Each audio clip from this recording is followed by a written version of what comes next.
Committee Room 29, Sound.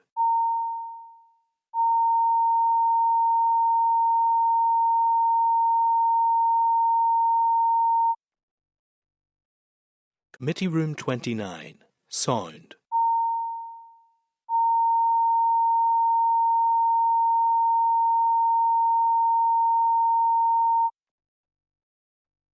Committee Room 29, Sound.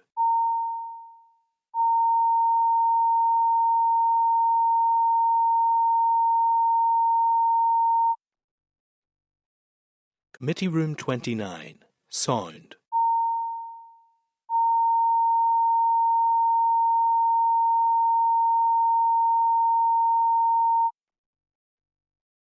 Committee Room 29, Sound.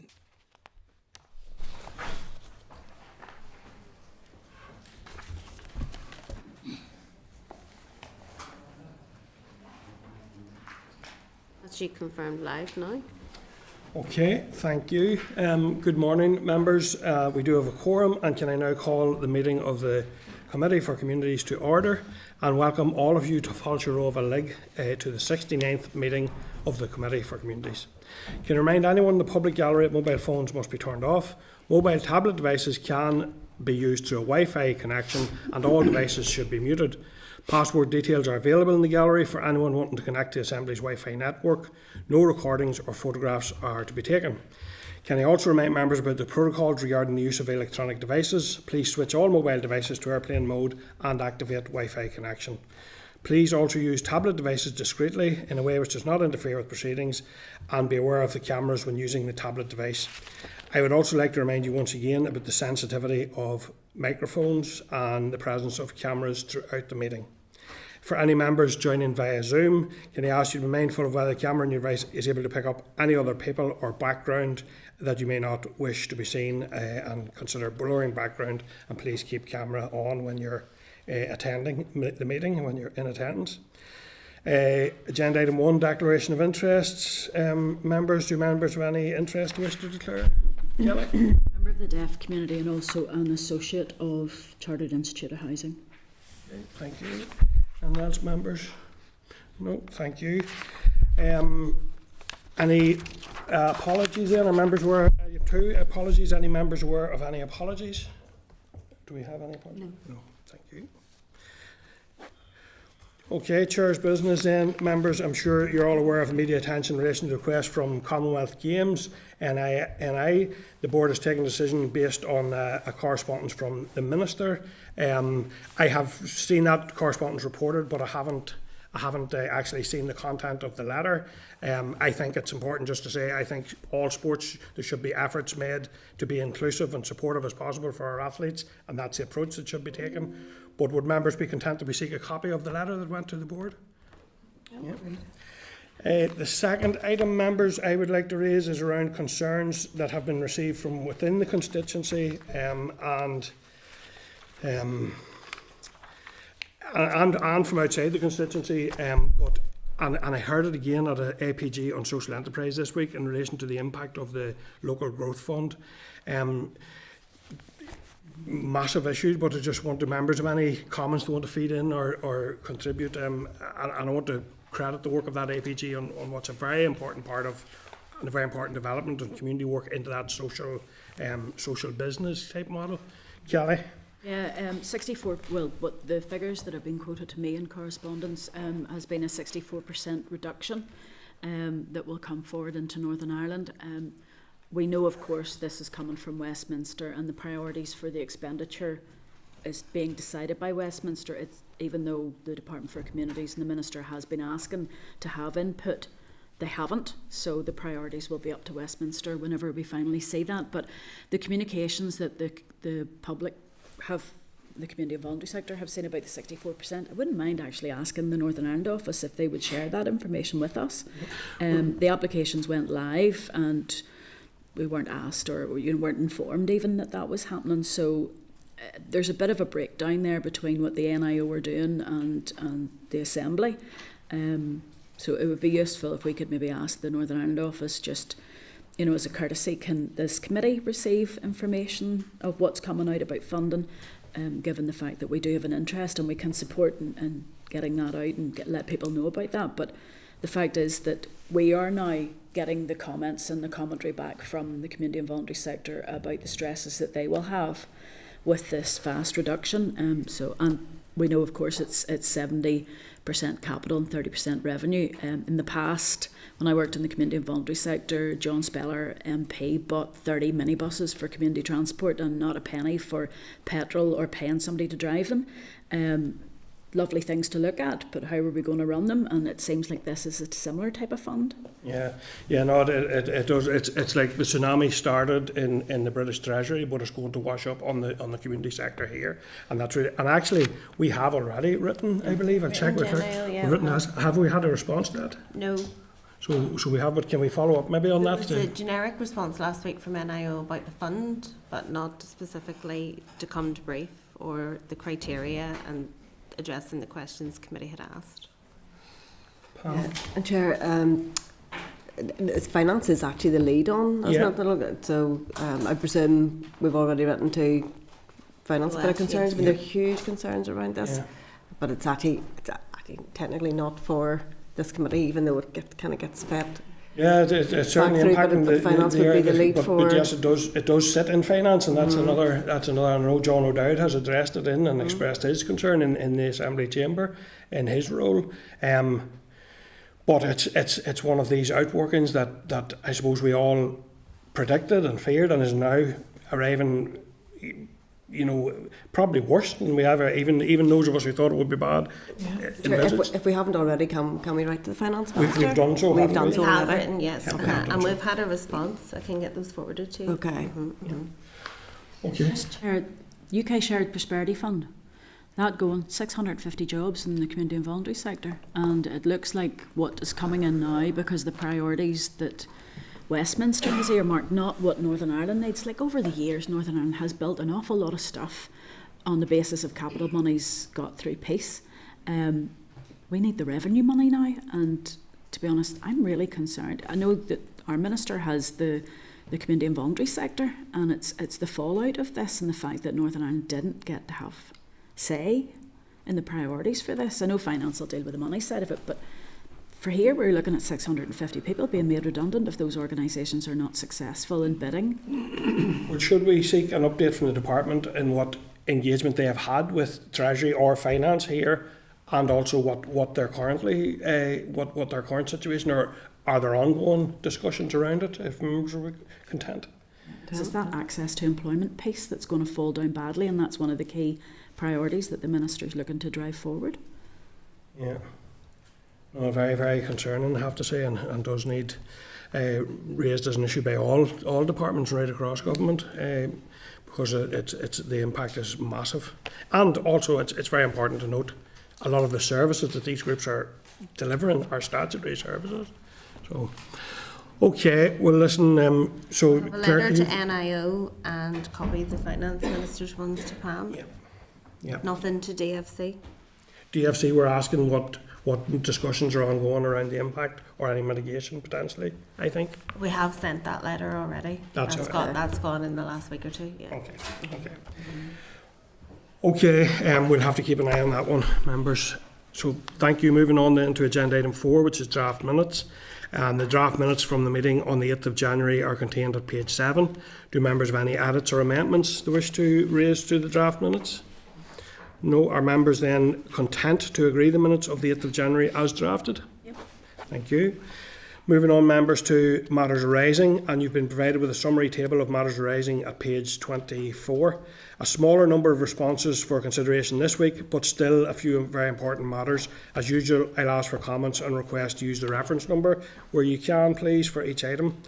So I'll ask members then, in relation to the first block that we will consider is 5.2 to 5.5. 5.2 there is a response from NIHE in relation to our queries about numbers of accessible new builds for disabled people and older people, and item 5.3 is a response from NIO re-support for retrofitting. So can I check if members have any comments in relation to this block, Kelly? Yeah, It just would be of interest to me if we could have a formal response back from the housing executive on the categories. They talk there about the older people's housing, and it's category 1 homes. What are all the categories? You know, if we can get a list of that. I know we can Google it, but it'd be good to have the formal communication from the housing executive giving a breakdown of those. I just have concerns that an older person's accommodation, is it on the flat? So that's why they don't have to consider accessibility, because with an ageing population, we just need to make sure that we're not having to spend so much adapting houses, which I agree with the Minister, yeah. Yeah, and I'd be a bit concerned as well. And I know the Minister did in October raise the fact that there's a review taking place of those design standards. I think, bearing in mind we have an ageing population, that certainly needs to be, the demographic realities need to be factored into that. However, it's a bit unclear as to where that review is now sits in terms of timings or whatever. So could we ask the department around the timelines for that, when that review will take place?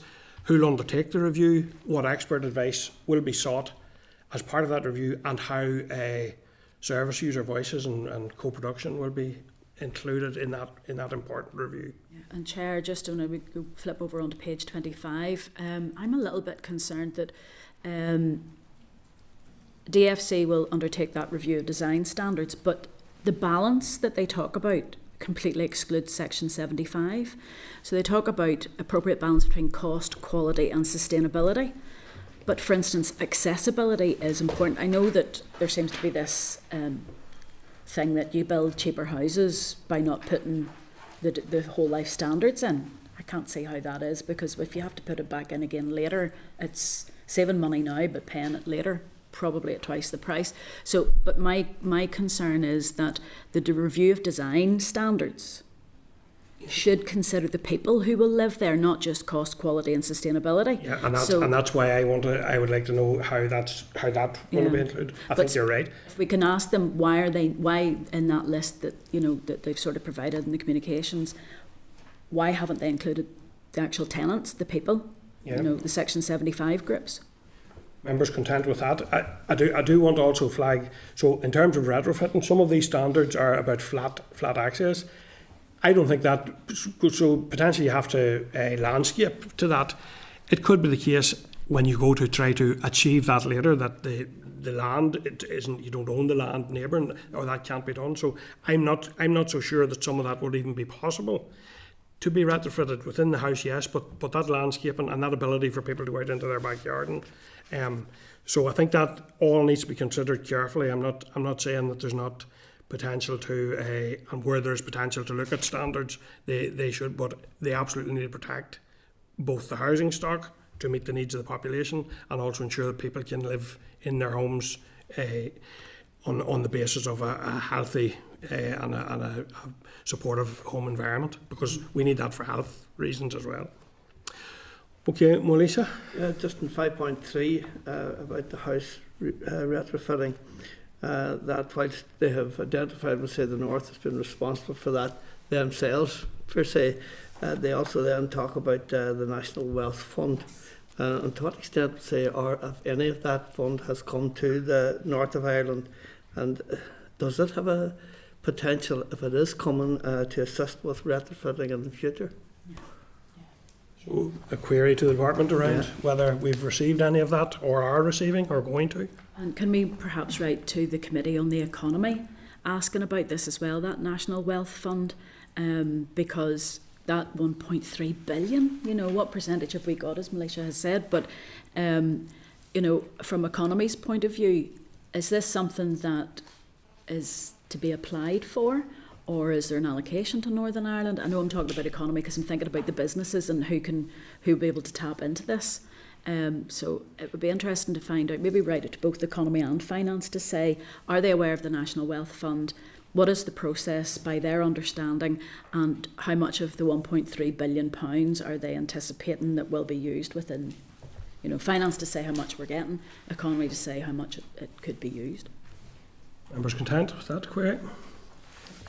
Just check with the clerk. So I've got the letters to economy and finance. It was DFC initially, so copying the NIO letter that the committee has to the DFC, and asking specifically about involvement in conversations for National Wealth What Fund, extent and has, how much? if any of that fund has actually come in to the north? Okay. And that was agreed, yes. Yeah. Or what has come to date, or what we might expect. But also above that, it's the Warm Homes Plan. It's 13.2 billion. Did we get any of that? You know, if it's allocated for councils, local authorities in England, we tend not to get it here because of the way that we're set up. So it'd be useful if the Warm Homes Plan, to know exactly how much is there. And also there's an offer there about a knowledge sharing base, to ask the department how much they're taking up that learning, you know, so we can learn from people's mistakes. Northern Ireland's very good at doing things 2 or 3 years after other parts of the UK, and we can learn from mistakes and don't fall into those again. But I'm particularly interested to see how the retrofitting, how they're taking up that offer from the Westminster government. Members content with that? And Clerk, are you Yes. content with the detail? Okay, members, go ahead, Kelly. 5.4. Yeah. Can I just double check? I know it'll probably have to be in closed session at some stage. We've been provided with papers that have confirmed about applications for JRs, but that's not a JR. It would be useful to know if an application for JR is actually legal proceedings, because I didn't believe that it was. I think we were told quite clearly that it's not. Well, that's what I don't Not know. yet active. Not active. Yes. Well, the JR hasn't been approved, so that's why I'm thinking. So we've asked for the legal papers and we've been given that. That's still not the legal papers then. Yeah. Was the question to legal? Yeah, to legal. legal Just services? to clarify, if somebody has made an application for a JR, is that the start of legal proceedings, or does that legal proceedings only start after a JR has been agreed? That application has been agreed by the courts. Okay, thank you. And I know we're coming on to that issue again in 5.7 and 5.8. However, 5.5 then, if we could just go to that, is a draft of the committee report into homelessness and the supporting people programme. That's arising out of the session we did in Skienos Centre. So I'll ask if members have any comment or suggest amendments, and I'll come to Kelly first, and then we're going to come to Mark Durkin. So Kelly. I've emailed some of the thoughts on that after discussions with some of the homeless groups. There's quite a number, but do you want to take that later on then? So I'm happy to go through them one by one. All members don't have that. Yeah. well, I'll just briefly come to Mark then first, then we'll go through those, because I wasn't clear whether everyone had those, but I knew you had to put them forward. So go ahead, Mark. Sorry, Chair, I'm going to bring you back a wee bit just on the 5.2, the accessible homes bit. I understand that's about new builds and that in DFC, but I was wondering, could we maybe write to DFI, if it's not beyond our bailiwick, to establish the approach of the department to applications for dropped curbs and that serve existing properties for people with disabilities. I've just noticed over the past while, people who go about this the right way and do contact DFI seeking permission find it extremely difficult to do so, even though they can point to various properties, maybe even in the same street, where people have just ploughed on and sought forgiveness rather than permission and found it easier. But it is an issue, and it's one that's impacting people with disabilities. And then in 5.4, in terms of the legal action, just maybe to seek some clarity, they've provided the evidence there, I suppose, of the commencement or intent to pursue legal action from Derry City and Crusaders, but it had been reported in the Belfast Telegraph, I think on the 15th of November, that Coleraine were also engaged in a legal process. I don't know what the status of that is, or maybe could we seek some clarity from the department as to whether that materialised or not? Okay, are members content with that proposal? Just before I come to you, I want to check something with Mark there in relation to the first one you raised, Mark, 5.2. Is that around the numbers of drop curbs or the process and how those are coordinated? Is that the process and the approach and criteria applied to applications that I don't believe does take into account the needs of the resident? okay? Thank you, Mark. I actually have Kathy first, Pam, and then I'll come back to yourself. Mine is back to 5.5 on the homelessness report, and it's just to say that like that was such a useful session that we had, and I personally got so much out of it. And when you've seen all the work that's being done, but the struggles that the sector is facing, but it's just to this is a great report. What will we? It's just that there's use made out of this report, you know what I mean? Because there's great recommendations and stuff within it. Will this be shared with the Minister, or can we write to the Minister alongside this report, or what is the process? It's up to the committee. So it isn't an inquiry report as such, although it is turned into something that looks like that, because committee, I think, used the term mini report or mini inquiry report.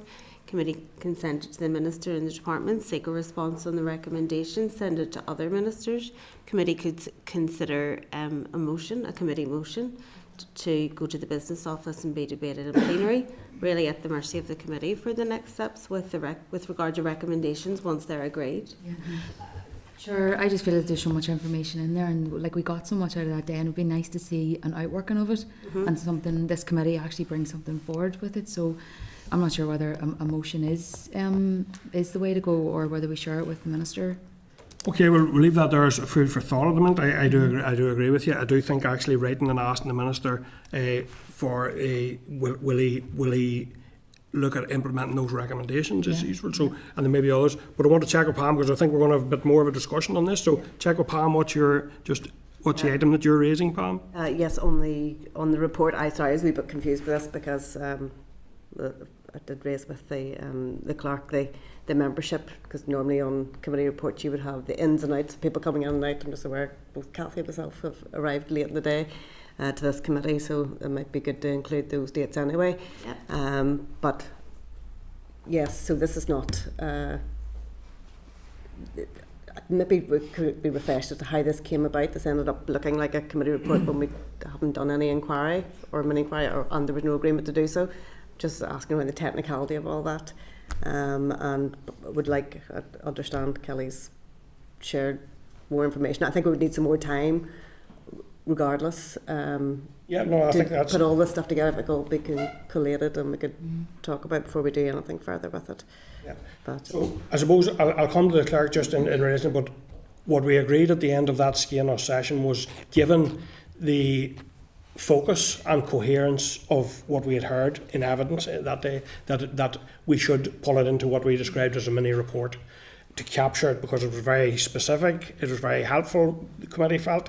There were some good suggestions in there, and obviously coming from people who were very expert in terms of their engagement in that sector, and they were flagging up recommendations that they thought would help. And given the crisis in homelessness, we thought it would be useful to pull that into a report. So I'll just check with the clerk if there's anything further. Or no, that is the genesis of it. So housing and homelessness has always been at the top of the committee's strategic priorities, and that session was dedicated to that issue, given that it was Homelessness Week, and it was a decision taken in that meeting that the committee then take all of the evidence and the follow-up information that was sought by way of correspondence and collate that into, and the word mini report was used. It's not that many now, in that there's quite a lot in it, but committee can do with it whatever it wishes, really. Okay, so, but I think I'll come back to Kelly now, because I know Kelly has taken a bit of time, and I think has raised some points that are well worth of considering. So Kelly, if you want to take us through that, and then what I will do is give members more. We can come back to it. We can look at amending. If we agree to amend, we can look at amending, and then take a look at bringing it back for final approval. I've just emailed everybody. I don't appreciate this the first time you're saying it, but do you want me to go through how I've come to this? Or just the paragraphs? I wonder should we give members time to look at Kelly's email and go back? What's the most effective time-wise in relation to this? So grateful for all of the points, and they're brought out by paragraph. So I'm happy to incorporate them, given if committee is agreed. It's evidence-based information, so there isn't any challenge with that. And members can either take the report away and have another week with it, with these additional points. With committee's agreement, we can incorporate that in, and then we can move to agree the report and the next steps next week. And it's really, is committee agreed with the draft recommendations as drafted by the team? And is there any further steps committee would want to take in terms of sending to the Minister, proposing a motion to the House for debate in plenary, anything like that? So I think it's important that we get this right in a sense. So what I would suggest is maybe that those observations are worked into the draft and bring the draft back, and that'll give everyone time to have a proper look at them. We can send that out either tomorrow or with the committee bundle on Monday. Okay. Members content, then we'll bring that back for further. Just on that subject, if we could find out what the resourcing requirement would be to implement this strategy, and a readiness for a transition plan. How are we going to implement it, take it from where it is to where we want it to go, and will there be any performance monitoring? Okay, well I think that work likely would, in my mind, would be more as that work the department would carry out if they agree with the recommendations. But in the first case, we would send the report to them for comment. So I think we could be getting ahead of ourselves in that sense. Mm-hmm. This is a report that this sector are flagging up. The committee have had the benefit of seeing it. We want to share it with the department and get their views, and then we could we'll look for the money. Then look for the money. And actually some of it may save money, to be honest, if it was properly implemented. I think getting ahead of the stream is a key factor. But yes, those are all valid considerations. It may well be that is part of our ask. If we did go to a motion, would be for the Minister to come out with a plan. But the only thing that I'd be worried about is a lot of this is housing executive. They lead on the supporting people and things like that there. So maybe we might need to get that discussion with the Minister to see, is it the Minister going to tell the housing executive to do this? But the housing executive has had a lot of this stuff devolved to it, so some of it will be for them to take forward as well. Yeah. And taking Morris's point, their budgets are going to be tight for the next wee while. Yeah. Mm-hmm. Well, let's in the spirit of taking it on a step by step basis, let's get the report as good as we can get it, then agreed then into the department and move it on. In that advisory role that we have as a committee to the department, I think that's the kind of spirit that we're trying to flag up this information. A number of the committees, the draft recommendations for your consideration really flag up the cross-executive nature of the issues that were raised that day, and the fact that there's a role in terms of health and education and justice, and really given that cross-function, what other useful steps could we take with the information in terms of sending it elsewhere or seeking responses from the relevant departments? Yeah, and very importantly, so I mean, health and education are big, certainly, and finance. Obviously, they're all major players. Go ahead. Just to make a comment, that it does strike me as it's almost akin to like looking at primary care, and the need for the preventative and all the stuff that needs to go forward to stop people getting into those crisis scenarios. It is a huge, very, very complicated issue, and it's way more than one department for sure. And departments absolutely need to be working together. Yeah, absolutely. Yeah. But happy to come back to it, Chair. Yeah, okay, and thank you, Kelly, for that. I think that's a useful piece of work, and it does draw out what was in evidence and should be added. So let's add that in and then come back and look at it then. Okay. Members content with that. Thank you. Yeah. So I wanted to come back to Mark on the point that he raised about Korean of service. Well, I'm going to come. Are you going to deal with that further down? I'm going to come to that then. So I'm going to come to that in 5.7 and 5.8. There's further information in table papers and probably more of a discussion there. In that light, can we agree that items that we have addressed items 5.2 to 5.5 and moving on to items 5. So where's 5.6? Oh yeah, 5.5. Yeah, that's included in that. Yeah. So in page 3 of table papers, members have been provided with correspondence in relation to the NI Football Fund. Item 5.7 is from the department and includes minutes from meetings held and the budget allocations. Item 5.8 is from the Minister regarding the release of papers in relation to the fund. The Minister has stated that the papers requested will not be shared at this time to reduce the potential to prejudice any future legal proceedings. So now I'll ask members for comments in relation to 5.7 and 5.8. And Morris, were you looking to? Yeah, just to answer Mark's query about Korean. Korean have served notice of potential legal action, but they're also exploring other avenues of funding where they may be able to move forward without the football fund allocation. But that's as far as I know at the minute. Okay, Mark, were you looking to come back in on this issue at this point? You're content. Any other comments or thoughts in relation to 5.7 or 5.8, members? Go ahead, Cal. Just on 5.8, it's maybe more clarity for myself as well. And Kelly raised it earlier. Is it not contrary to the legal advice that stated the documents can be shared as long as a date hasn't been set in 5.8? Yeah, I think that would be my understanding of the legal advice, to be honest. But can we reiterate that question in the letter we've already agreed to? We have already sent a letter in those terms. Like reply to it in that sense? We haven't replied to this one, but Okay. we've sent a letter on foot of the committee's own legal advice, Okay. setting out that as there's no date set for proceedings yet, we would still like all of the information requested. Okay. We have sent that letter. Okay. Okay. Finally then, members, item 5.9 is a copy of the Department's accessibility guidelines and regulations for arm's length bodies. At last week's meeting, we considered a Department response regarding language used by ALBs and members requesting accessibility guidelines that were referenced in the Department's response. So, Kelly, you're indicating that? Thank you, Chair.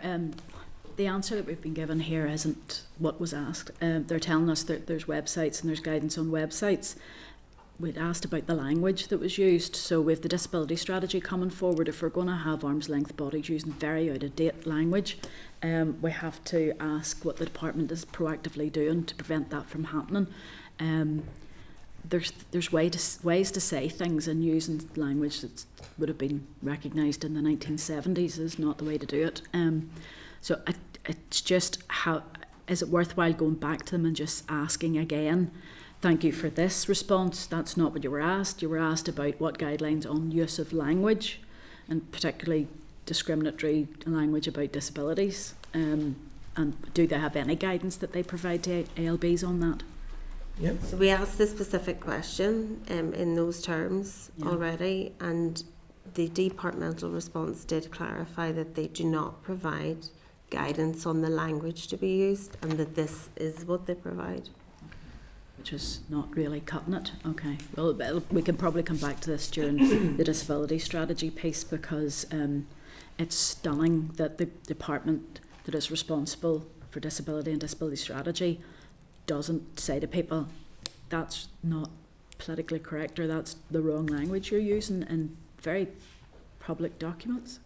And to my mind, both the department and all ALBs that fall within the department's remit should be exemplars and leading on this type of language, and setting proactively involving themselves in ensuring that language is reflective of best practice and sensitivity and compassion and empathy.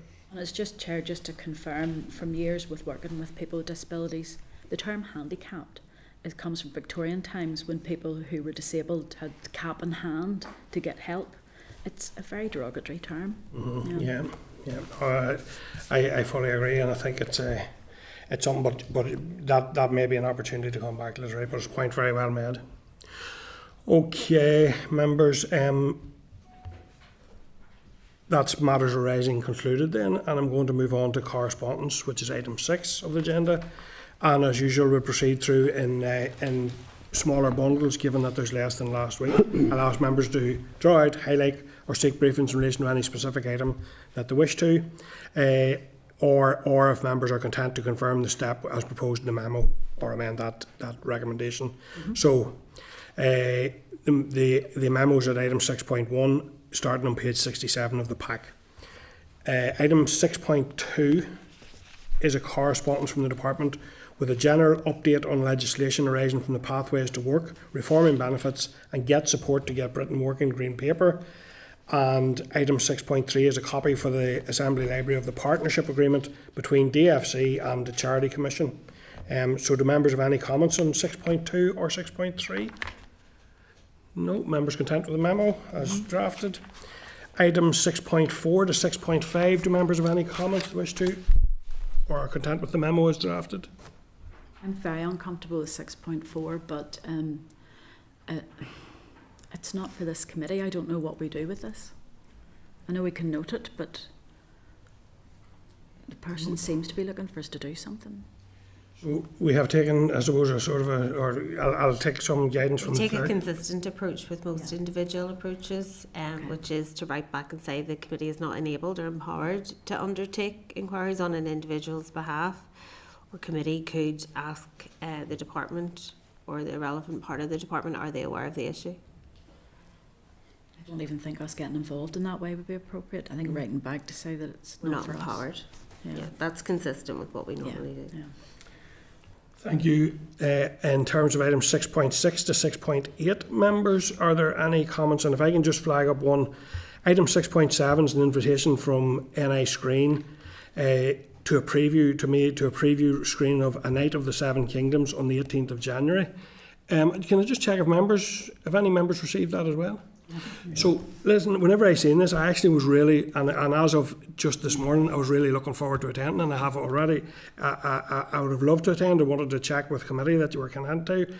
I am a fan both of Game of Thrones, I have to say, but also of what Game of Thrones and the creative arts bring to our society. There are people in my own constituency who frequently worked on Game of Thrones, electricians and other trades, and brought all of that skill. So I think we have a really good story and a really good future here to tell in relation to this. I'd have loved to help. Just as of this morning, I'm not able to go to that, so I wanted to check if any other committee member was able or willing to attend that on behalf of the committee.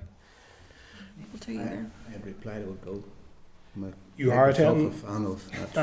Okay, well, listen, I would have really loved to went, but it's good, and sure you can let us know how you get on, Morris. But we're looking for local scenery. Yeah, it's a. We continue right across the island to punch away above our weight. We even see a new generation like Jessica Buckley and Paul Mescal coming through and setting the scene and winning awards. And it's not just the creativity and all of that, but there is also a very good economic and a story to tell as well with it. Okay, thank you for that, members. Item 6.8 is correspondence from the Minister in relation to the LCM on universal credit, removal of two-child limit bill. You'll recall that we considered previous correspondence on this topic at last week's meeting and received procedural advice from the Clerk Assistant in relation to the proposal in that letter. The Minister has now confirmed that he intends to lay a legislative consent memorandum before the Assembly in, to quote, in due course. So in light of having now received this letter, our members agreed that we amend our letters to the Department and Speaker with the agreed actions from last week to reflect the updated approach but emphasise the need to act in line with Standing Order 42A. Yep. Sian? Yeah, more than happy that's I suppose just it's on the cards. I'm slightly concerned just whether the systems are ready for an April implementation, and I think the fact that I've asked written questions asking for the data, still haven't got it, and the department have been working on this obviously since it was announced. It's just between the green paper and potential reform of benefits. We had this exact same issue, constantly asking for data, constantly asking for how will this impact in Northern Ireland, and we're getting back, the department is working on that, the department doesn't have those figures ready yet, and I'm just wondering, when will we actually see the outworkings of this? I've asked a few times in terms of how this will impact, particularly larger families who might be impacted by the benefit cap, all of that. We need to know how much our mitigations package is going to increase by, if it is going to increase by, and those questions from Kevin Higgins and Advice NI, the sector are looking for that information too, and I have a real concern that we as the committee are not furnished with the data that we need to scrutinise the changes that are going to be coming into place in 2.5 months. Or indeed you wonder even to the department, and I share your concern, but I think it's becoming an increasing concern around the lag or the lack of information on the impact, and therefore any potential way to mitigate or address those concerns. Do we So- have a data collection problem? You know, It seems like there's a gap between the data. You know, that does seem, and I think we're coming to a situation where we're going to have to consider how we look at this as a more systemic thing rather than a case by case or an issue by issue matter. Kelly. Yeah, it's just to confirm and agree with Shan on this. We have a system coming up, and if there are people who are going to now, because of the limit being changed, going to maybe fall outside of the mitigations process, you know, what are we going to do about that? How are we empowering the advice sector to help these people? You know, what's the information going out? There's a knock-on effect of not having the information provided in advance, because this will move upstream. This will actually be affecting families. And how do we support those families? Have we cut, or are we going to give the independent advice sector enough money to be able to cope with the numbers that we don't know how many that might be? So it's causing difficulties now. I appreciate that the LCM is only on the papers here today. We're being told about it and it will come forward, but the department must be working on this. They must know their figures.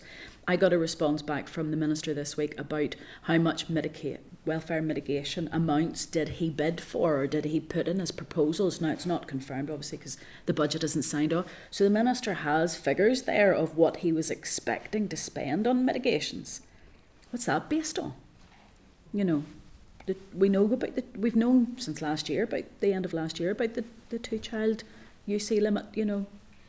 So do you have a proposal, Shan, in relation to that concern? I think this concern is valid. What would your proposal be? I mean, I'm happy to not send something off this week if we think that we're going to get some information in, you know, potentially next week if or when the LCM is put forward. But it's something that I've been aware of for a wee while. So I'm happy to pause it to see if we do get the information next week or the week after when the LCM comes through, but it needs to come through as quickly as possible. Well, should we then ask for a briefing from officials at the earliest possible opportunity, and preferably prior to the laying of the memorandum in the business office? Yeah, I mean, I'm very aware of what we said last week in terms of our workload and what we're sending through.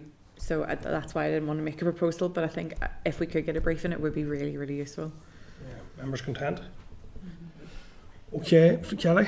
Chair, sorry, can I go back to 6.6? It's the CEF, Construction Employers Federation's response to the budget. Can I take us to page 216? Excuse me, of their comments. It would be really useful, I think, for us as a committee at the top of 216, the second paragraph. They talk about the infrastructure challenges and they have put forward solutions. Could we write to two other committees, infrastructure and economy, to ask for what their opinion is of that paragraph and the report? I just think that when we want cross-departmental working, and it's very clear here from CEF, cross-departmental working is needed, very much needed, to deal with the issues in order for us to be able to build enough houses. And it's just something there that we need to find out what the others are doing with this. What do they think about this? Have they had a discussion about it? And then on 217 of the same report, the early earmarking of RRI funding for Northern Ireland Water and new build housing is an important step. Like, it talks there about there's a shortfall of 1.36 billion. Now, it's not for us to talk too much about Northern Ireland Water because that's not within our remit here, but housing is, and that is scary when we think about how the housing supply strategy and the number of social homes that are desperately needed, and we now have new figures out of how many people are on the social housing waiting lists and the length of time. Like, and for many, you'll have a child that's born and they'll be in primary school before their family will get a home. It's 4 years. So it's asking those committees, have they looked at this and what is their response to that, and are they aware of any cross-departmental working that's taking place? Have they received any response? Or have they a response? What's their commentary, those committees' commentaries on this paper? A lot of it is outside of our remit, but it has a massive impact. You know, like they took go on in 219 to talk about it's a surprise that the draft budget doesn't identify any funding streams for retrofitting. You know, that flies in the face of what the Minister is hoping to achieve with social housing. Yep. Okay, members content we ask for the opinions? Yeah. Just to ask those committees what they're doing, yeah.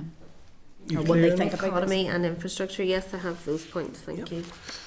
Okay, thank you. Just before we move on, I think you could be a wee bit more forceful in infrastructure, not having the infrastructure in place to allow housing schemes that have already been passed at the planning stage to continue and to progress, because there isn't the infrastructure in place to cope with the houses that they want to build. So it does impact on us. Yeah, no, there's no question. It has a knock on, and is having a huge impact on housing and on addressing that housing need. No question about that. Okay, members content with that. You've also, members, been provided with a table correspondence memo at page 72 with a further item of correspondence, and item 6.10 then is the 53rd report of the Examiner of Statutory Rules, with no rules for this committee subject to specific comment. So do members have any final comments or questions, or are content with the relationship bundle in the memo? Yeah, thank you. So moving on then, members, to agenda item 7, SR 2026/2, the Housing Benefit and Universal Credit Housing Costs, Executive Determination, Modification Regulations 2026. A copy of the SR is at page 229. Members, the committee considered the SL1 at our meeting on the 11th of December 2025, when we were content for the department to proceed to make the rule. Have members any objection to the rule? No.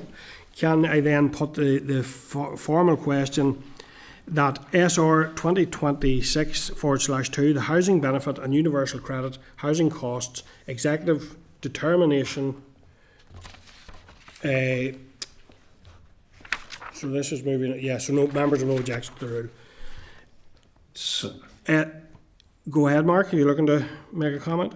no, I was just going to say it has reflected that concerns had been raised by members, and I think it's fair to say that none of us are particularly content with the rule, but that it is what it is, and there's not much we can do about it, unfortunately. Okay then, so just to formally ask committee, SR 2026/2, the Housing Benefit and Universal Credit Housing Costs, Executive Determinations, Modification Regulations 2026, and the committee has no objection to the rule, subject to the report of the Examiner of Statutory Rules. Are members agreed? Yeah. Agenda item 8. Chair, sorry, just before we move on that, I believe that, right, we have a freeze in the LHA at the minute, and we have rents are going up. Is there any way that we could get something back from either the Housing Executive, or if Ray's could do a paper on the differences now between the LHA rate and what the actual rents are broken down across Northern Ireland? Because the longer this LHA, well, I know we had it frozen for 3 years, and then it was unfrozen for a year, and now it's frozen again. I don't think the realism, I don't know, in all of the budget problems that are coming forward, if we have enough discretionary housing support to help people. So it would be useful to know the LHA across Northern Ireland and the average rents in those areas. Maybe would Ray's be the... I don't know whether it be Ray's or the Housing Executive. I suppose we could check if the Housing Executive with have the information in the first instance. instance. With both. Yeah. Okay, sorry. Okay, thank you. Members agreed with that approach, yeah. So moving on to agenda item 8 then, SR 2026/4, the Universal Credit Transitional Provisions Amendment Regulations 2026, a copy of the SR is at page 242. So members, we considered this SL1 at our meeting on the 8th of January, when we were content for the department to proceed to make the rule. However, members, you will also recall that when we considered the SL1 last week, we also agreed to request the law centre's views in relation to transitional provisions, and we have requested a briefing from the department on the breakdown of transitional provisions and the move to universal credit. So do members have any objection to the rule? No. So then can I put the formal question that in relation to SR 2026/4, the Universal Credit Transitional Provisions Amendment Regulations NI 2026, and the committee has considered and has no objection to the rule, subject to the report from the Examiner of Statutory Rules. Are members agreed? Thank you. Agenda item 9 then, members, is departmental, our first briefing session, departmental evidence in relation to the review of the Rates Support Grant. So, members, the briefing paper for this agenda item is at page 252, and I now like to welcome the following officials to the meeting. Pause 1 second. Do we get the officials in the room? There we go. So, thank you. Okay, members, now I'd like to welcome the following officials to the meeting. We have Gerard Murray, Gerard's Director of Local Government and Housing Regulation Division in the Department for Communities, and Jeff Glass, and Jeff is Head of Local Government Finance Branch in the Department for Communities. So, Gerard, I think it's yourself maybe is going to make a brief opening statement, and then we'll move to questions from members. Thank you, Gerard. Okay. Thank you, Chair. I'm hoping just to give you a bit of background information on the review and the Rate Support Grant itself, and then obviously open up for questions, and we're happy to delve into whatever you want us to get into. So I'm Gerard Murray, as the Chair has said, a Director of Local Government and Housing Regulation Division, and Jeff Glass is joining me here. So thank you for the opportunity to provide a bit more information on the review to the committee today. So in terms of the Rate Support Grant itself, Section 27 of the Local Government Finance Act 2011 provides the Department with the power to provide an annual rate support grant to councils. The formula for calculating the amount of the grant is set out in regulations, and that's the Local Government Rate Support Grant Regulations 2011. The policy intent behind the rate support grant is to annually provide councils whose needs exceed their wealth relative to other councils in NI with some additional support. 7 out of the 11 councils currently receive a grant under the Rate Support Grant. So the funding that's available for the grant is obviously in the context of the department's overall budget and the challenging circumstances that have been involved there, certainly in the 25-26 financial year. The grant itself is discretionary. The grant is statutory, but the amount is discretionary, and it's not ring-fenced, and again it has to be considered in the context of the wider budget availability. So there are no conditions attached to it, therefore councils are free to allocate that funding against priorities within the council and indeed any particular services that need additional funding. It's worth mentioning that the grant itself was subject to a judicial review in relation to the 22-23 allocation that the department made to it. That was covered areas such as equality, rural proofing and the consultation process. So the judgment in relation to the judicial review was handed down by the court on the 27th of March 25. The council was successful on one of those grounds, and that related to the department's need to have due regard to rural needs and really about the timing of the rural needs impact assessment process. So the council's claims were dismissed on the grounds relating to irrationality, equality and consultation.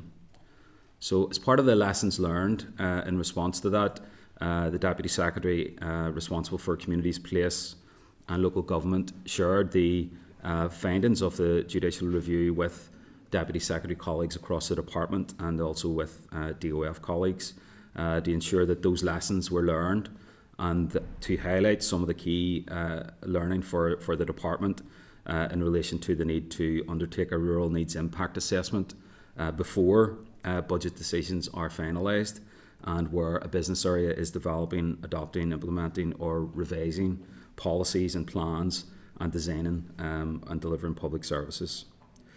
So in terms of the review itself then, the department commissioned what is now called Innovation Consultancy Service, which used to be called Business Consultancy Service, you'll see from the report itself, to review the rate support grant mechanisms and formula to assess its continued relevance and effectiveness in supporting district councils across NI. So the review aimed to determine if the rate support grant continues to meet its original policy intent and to evaluate the grant's alignment with other funding streams, its use in service delivery and the robustness of the data and criteria underpinning allocations. So the ICS, Innovation Consultancy Service, which is part of the EOF, met the brief in full, and the conclusions and recommendations from the report have already been shared with the committee and stakeholders, including NILGA and SOLAS. So the review overall found that the rate support grant remains relevant and necessary, particularly with councils with lower wealth and higher need. However, there were some recommendations in relation to the data sources that fed into the calculations of the allocation for each council. So there were 11 recommendations, and the department has accepted 10 of those. The department did not accept recommendation 10, which related to agreeing a minimum rate support grant allocation set over a multi-year period. And that is obviously because the amount that can be allocated is dependent on the budget outcome. But however, the department did note the efforts to move towards a multi-year budget. So I'll not go through all of the recommendations, but I'm happy to delve into that. Some other points to note from the committee, just that you may be interested in. So in terms of consultation with rural councils, to understand needs. There were no specific recommendations in relation to that coming out of the review. However, as part of the review itself, ICS did engage with all of the councils. And since the 22-23 year, the department has completed a rural needs impact assessment in relation to the rate support grant. And one of the recommendations relates to regulations that we need to bring forward to update the data sources that are used, and we would be undertaking a rural needs impact assessment in relation to that. And you may be aware that the formula itself for calculating the allocations considers rural aspects in terms of sparsity and additional expenditure that's required in some councils for some of those services. So in terms of the overall financial position for the grant, it has been reduced over the last 7 years or so, but has been steady at 3.124 million in the current financial year and the year before. So overall then, in terms of the review, the conclusion was that it continues to be to serve its intended purpose, but some modernisation is required to ensure it remains effective and relevant. Touched on the legislative requirements, improved data quality and clearer reporting, and obviously the points made around a multi-year budget. So we're continuing to work with councils and other stakeholders at the minute to implement the recommendations that have been accepted, and that kind of covers the intro, so happy to delve into any areas. Jared. Okay, thank you, Jared. As important issue as I know, like in terms of my own part of in relation to, say, for example, from Ananoma District Council, Mid-Ulster District Council, with a much smaller ratepayer base, all of these things have a huge impact on them. I suppose I would just also note that while it sounds great about staying steady, that in effect, given some of the inflationary pressure we've seen, staying steady means in effect a cut, and that's very difficult for those councils with that smaller base. I do understand that the review has focused on the formula and the mechanism rather than on the quantum of funding itself, and we recognise that the support is discretionary in terms of the amount and intended to take account of the relative wealth, and that's clearly enough set out. So also glad that the department has accepted 10 of the 11 recommendations, but obviously that one is key, the quantum and the funding. I know other colleagues will have questions around some of that, so I'll leave that at that. But in relation to my own questions, they're focused really on engagement. So I'd like to know what engagement has taken place with councils since those recommendations were accepted, what the next steps are in terms of implementation, and how will councils continue to be involved as this progresses. Yeah, we certainly do intend to continue to engage with councils as the recommendations are implemented. Some of them were internal in nature, Chair, in terms of engaging with our analytics colleagues, and we've done that and completed those recommendations. there's a letter just in final draft form that's going to go out from me within the next few days to council chiefs in relation to some of the issues around how we articulate the value of the investment in the grant, because there was some commentary in relation to not being able to specify exactly what it's used on, and that's around how councils actually put together their budget for the year, and they use the additional income from the grant almost as an overall addition, which helps to keep, I suppose, in those councils the rates lower than they might well have been had they not had the grant. So we need to work with councils around that to make sure that we can develop a way of articulating better the value that the grant delivers. So we'll be engaging with councils in the weeks and months ahead in relation to those specific recommendations. Yeah, I think that is really important. It's a recurring theme within this committee around the potential that councils have to act as partners here in delivery in terms of housing anti-poverty strategy, and we are doing some further work on that.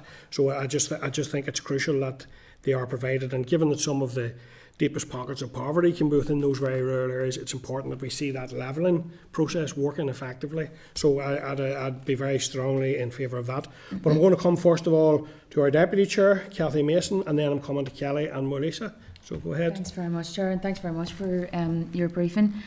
I, like many other colleagues here, have come from local government and started my political journey there, so I'm really, really conscious of the pressure that councils face, particularly in those rural areas, and I think that's where I kind of want to focus on. I know we're talking about the review, but around that JR that took place, now I appreciate that was 22-23, and I know that these rural assessment needs have taken place since that, but I'd like to try and maybe get an understanding of how that rural need is now actually being assessed, and how that links to how that influences, I suppose, the rate that the support grant allocation is granted. Yeah, so I suppose the rural needs impact assessment that's undertaken hasn't identified any disproportionate impact. But I think where the grant allocation, is tilted towards rural communities is in that formula. So it might not be overly complicated for some people, but it is a tricky enough formula. I don't know if you've had a chance to look at the regulations at all, but it does take into account, it's weighted. So obviously there's the wealth versus needs is the biggest factor in calculating the allocations, but then it's weighted for deprivation, additional population sparsity, and then in terms of what a council's expenditure is. So if you have a rural council that spends more on waste collection, because of the geographic spread, that will show in terms of the proportion of the council's budget that's spent on that, and that then provides a weighting to that particular council. Okay. So there is a process of trying to provide councils with a better proportion of the available budget based on those needs. Okay. And it's worth having a look at that, but I'm always happy to receive any suggestions or commentary in relation to that.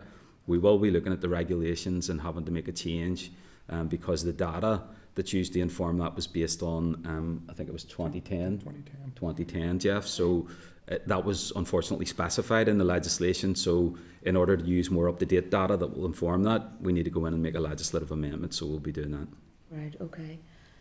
And I assume it takes into consideration the fact that the more rural councils, and I'm supposed being parochial here and thinking of my own council area in Uri Morning Down as well, have more difficulties in raising revenue themselves. Is that taken into consideration? Yeah. So that's where the wealth part of it comes in. Okay. So it's based on the domestic and non-domestic rate collection. So councils that have lower levels of population, lower levels of industry, economic activity, business, then that's how that will be fed through. So that's the main part of the calculation that would be used, and we would use DOF rating information to inform that calculation. And then just moving forward, and it links back to sort of what the chair was mentioning there as well, how can councils be reassured that, and especially those big rural areas, that this, especially now looking into multi-year budgets and things like that as well, that this is they are going to see improvements out of this? Yeah, I think in terms of the multi-year budget dimension, I think we would all welcome if we were able to get to that position. Yeah. And the committee will be aware of some of the challenges with getting there. Yeah. But the grant that's available for this will be dependent on the budget that the final settlement that the department gets, and then there will be decisions that will have to be taken by the Minister at that point in relation to how that budget is allocated across the various priorities within the department. So the budget is out for consultation at the moment, and we have to wait to see how all that process works out, and then those decisions would need to be taken as, once we know what the department's allocation is. Okay, thanks, Chair. And can you just check and follow up to the Deputy Chair's question there? When will the committee see the legislative changes that you have mentioned there, and how will the committee be involved in that? Yeah, absolutely. We intend to engage with the committee in relation to scrutinising those regulations, and I think we're hoping that will be in the next financial year. There is a small technical issue, Chair, that could mean that we need to make a primary legislative amendment, but we're exploring that with departmental Solicitor's Office at the moment to bottom that issue out. I'm hoping it won't need that, so that we can make it by subordinate legislation. Okay, thank you. Kelly? Thank you very much, and thank you very much for the report. It was very useful. What I wanted to ask about is the rural needs impact assessments. When they're applied, are they applied to all councils, including the councils who will be in receipt of RSG? So it's applied at the grant level, so in relation to the grant. So for example, if we were to make a change to how we're delivering the grant in the next year, then we would have to apply that and try to determine whether or not that has an adverse impact on rural communities. So the councils that are not currently in receipt, there's no consideration of their rural impact assessment?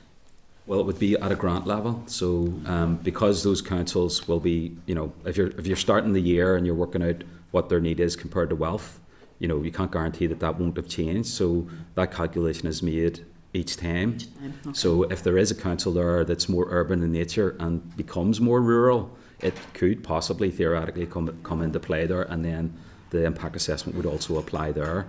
In terms of the other councils, I suppose it's the quality impact assessment on the department's overall budget that would cover everything. There's only been 7 councils have got the rate support grant since 2015, since we moved to well, I'm just thinking, I'm Strangford constituency. I have the joy of 4 different councils hitting into my area. Newry, Morningdown, the same as Cathy, and Ards and North Down. And I'm just very aware Ards and North Down is comparatively a smaller area. It's more wealthy, but there are pockets of rural deprivation there. And sometimes I think that this causes problems because people automatically assume you've got Bangor and Ards, you're grand. Not always. Which brings me to my next question. You talked about the rural impact assessment, and you look at it and you've seen, thankfully, that there has been no proportionate impact.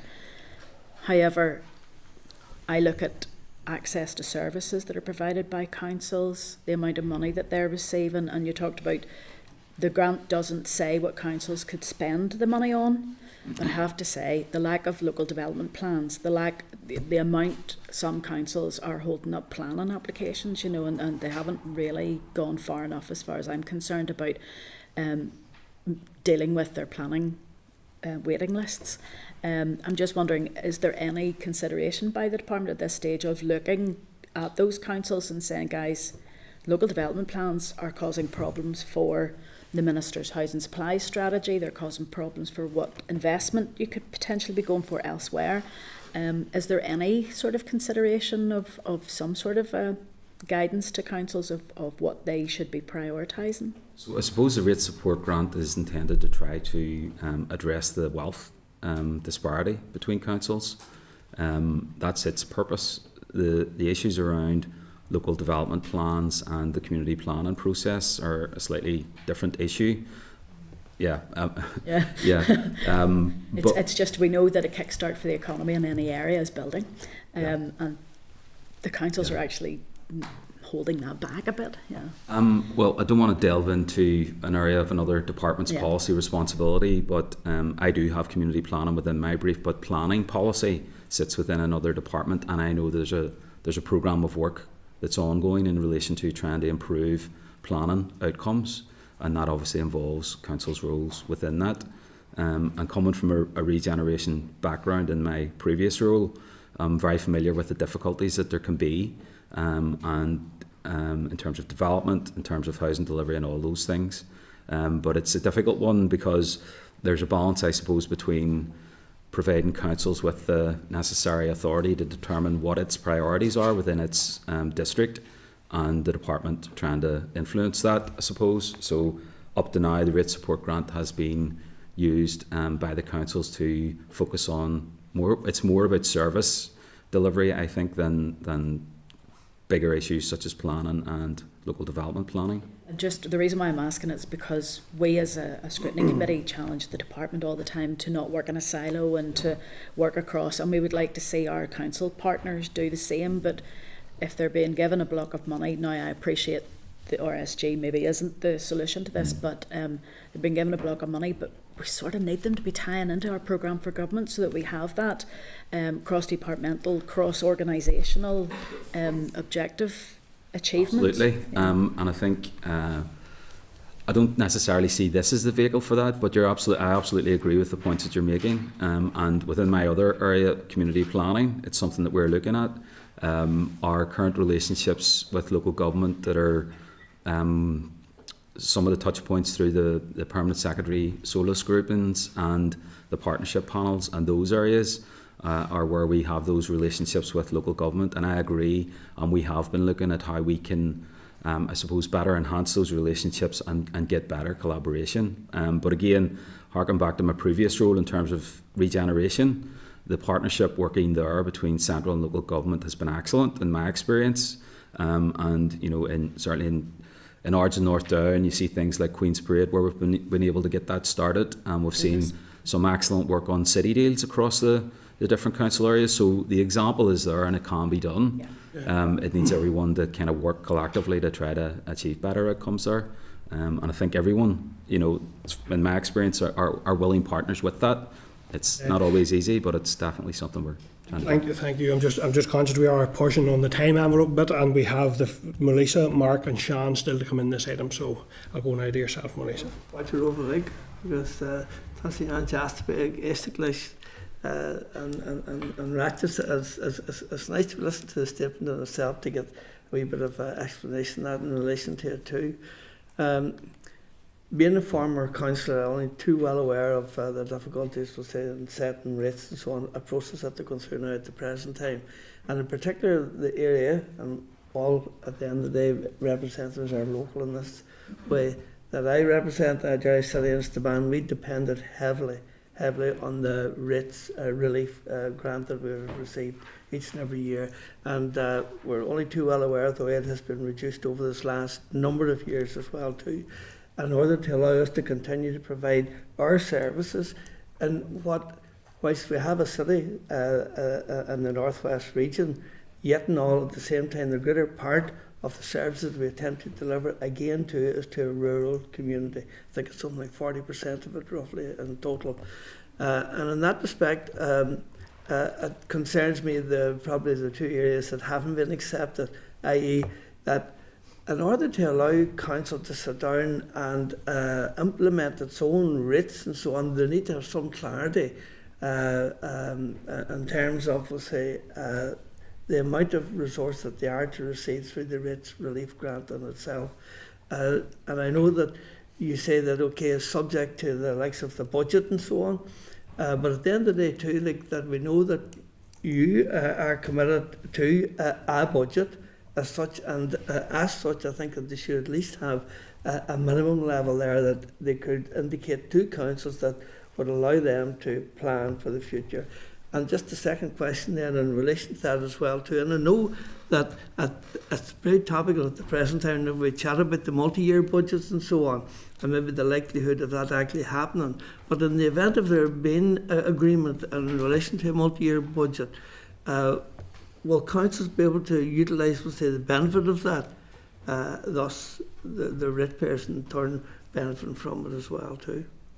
Yeah, in terms of the first question, unfortunately, you know, we wouldn't be able to give any guarantee about a minimum level of funding at this stage. But what we do is to try to work, and Jeff engages regularly with the finance officers in each of the councils to try to keep them up to date in terms of what we know around the budget and the potential allocation. We're not always in a position to provide any firm figures, but in terms of trying to inform their planning assumptions, we do try to help them with that as far as we can. Yep, I've told them that for 26-27 they should base it on the current budget and no more. And then also we've sent them out, all the councils have got their percentage allocation, so they will know if whatever the figure is, what their percentage of rate support grant will be. So that's been sent out to them already, so that should help them with, as they're looking to strike their rates in February, so that information is out there with them. So, obviously we need to heavily caveat that it's only when this is to help with their planning assumptions, but it's only when we have a firm budget allocation for the department and the Minister has made his decisions in relation to how that budget is allocated, will we be able to confirm that. The challenge for our colleagues in the Council is the timing of that, and the timing of that vis-a-vis the rate setting process, and we understand that, and we do try to help as much as we can. In relation to the multi-year budget, if there was a multi-year budget agreed by the Executive, then I suppose Ministers in theory could provide some more clarity in terms of future years, but those decisions are entirely for the Minister, and I wouldn't want to get ahead of any of that. Thank you. Mark, please. Thanks, Chair, and thanks to the gents for coming along with this report or review. And I'm not being critical of the review per se, or certainly not of the individuals who've come here with it. But the focus of it is really how we cut the pie, whereas the real concern that councils have has been the size of the pie. I know there's been shrinkflation around a lot of food stuffs of late, and rate support grant is no different in that regard. So I suppose that recommendation 10 that Melissa had referred to previously, without the acceptance of it, this report or the recommendations in it will do little or nothing to dispel the uncertainty faced by councils, or the unfairness faced by ratepayers within those councils, and the difficulties that they've had to endure as a result of cuts applied to the cut.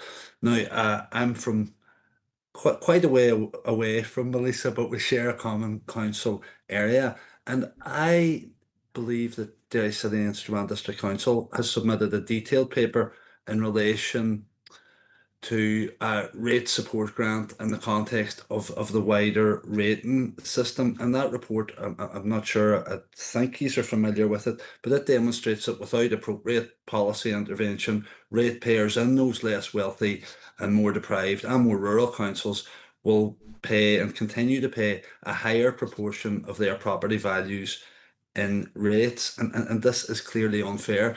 And it's how it ties into the wider rating context. So I wonder what sort of relationship there is between DFC and Department of Finance in that regard. Because if we look at the proposals from the Minister of Finance, and there's been a consultation on this, and I don't disagree with them, but around lifting the rate cap, for instance, on the higher value homes, the vast majority of them will be or are in the more affluent council areas. So you're actually going to then be swelling the coffers of the council, those councils, and actually increasing the disparity that increases between councils. So what sort of input does DFC have to those policy proposals from Department of Finance? Well, I would say the rating policy per se is the responsibility of the Department for Finance. I'm not sure, Jeff, if we had any direct engagement on. Yes, the report that came in from Derry City and Strabane, that was sent to ourselves, and we have shared that, or when I say we, the Minister has shared that with his Finance Minister. So, because as Jared said, they have responsibility for rating policy, so that report that Derry City and Strabane provided has now been shared with DOF. Okay, yeah, I know they're keen to engage with the Communities Minister, but the wider executive on this issue. So it's important maybe we as a committee trying to establish how that's been taken forward. As regards the issue, and it reads almost as a criticism, I don't know if that's intended or not, it probably isn't, of councils that they were unable to specify how the rate support grant is being spent. Is that not just a case of it being spent on everything and cuts to it, I suppose, potentially impacting on anything and putting councillors in that sort of invidious annual position of having to decide where to make the cut or how much more they can squeeze out of the ratepayers to minimise the cuts that need made? Yeah, it's an important point, and that's why we need to engage with councils on that. I think there were some views that we should be able to specify exactly or understand exactly what councils have spent the grant on.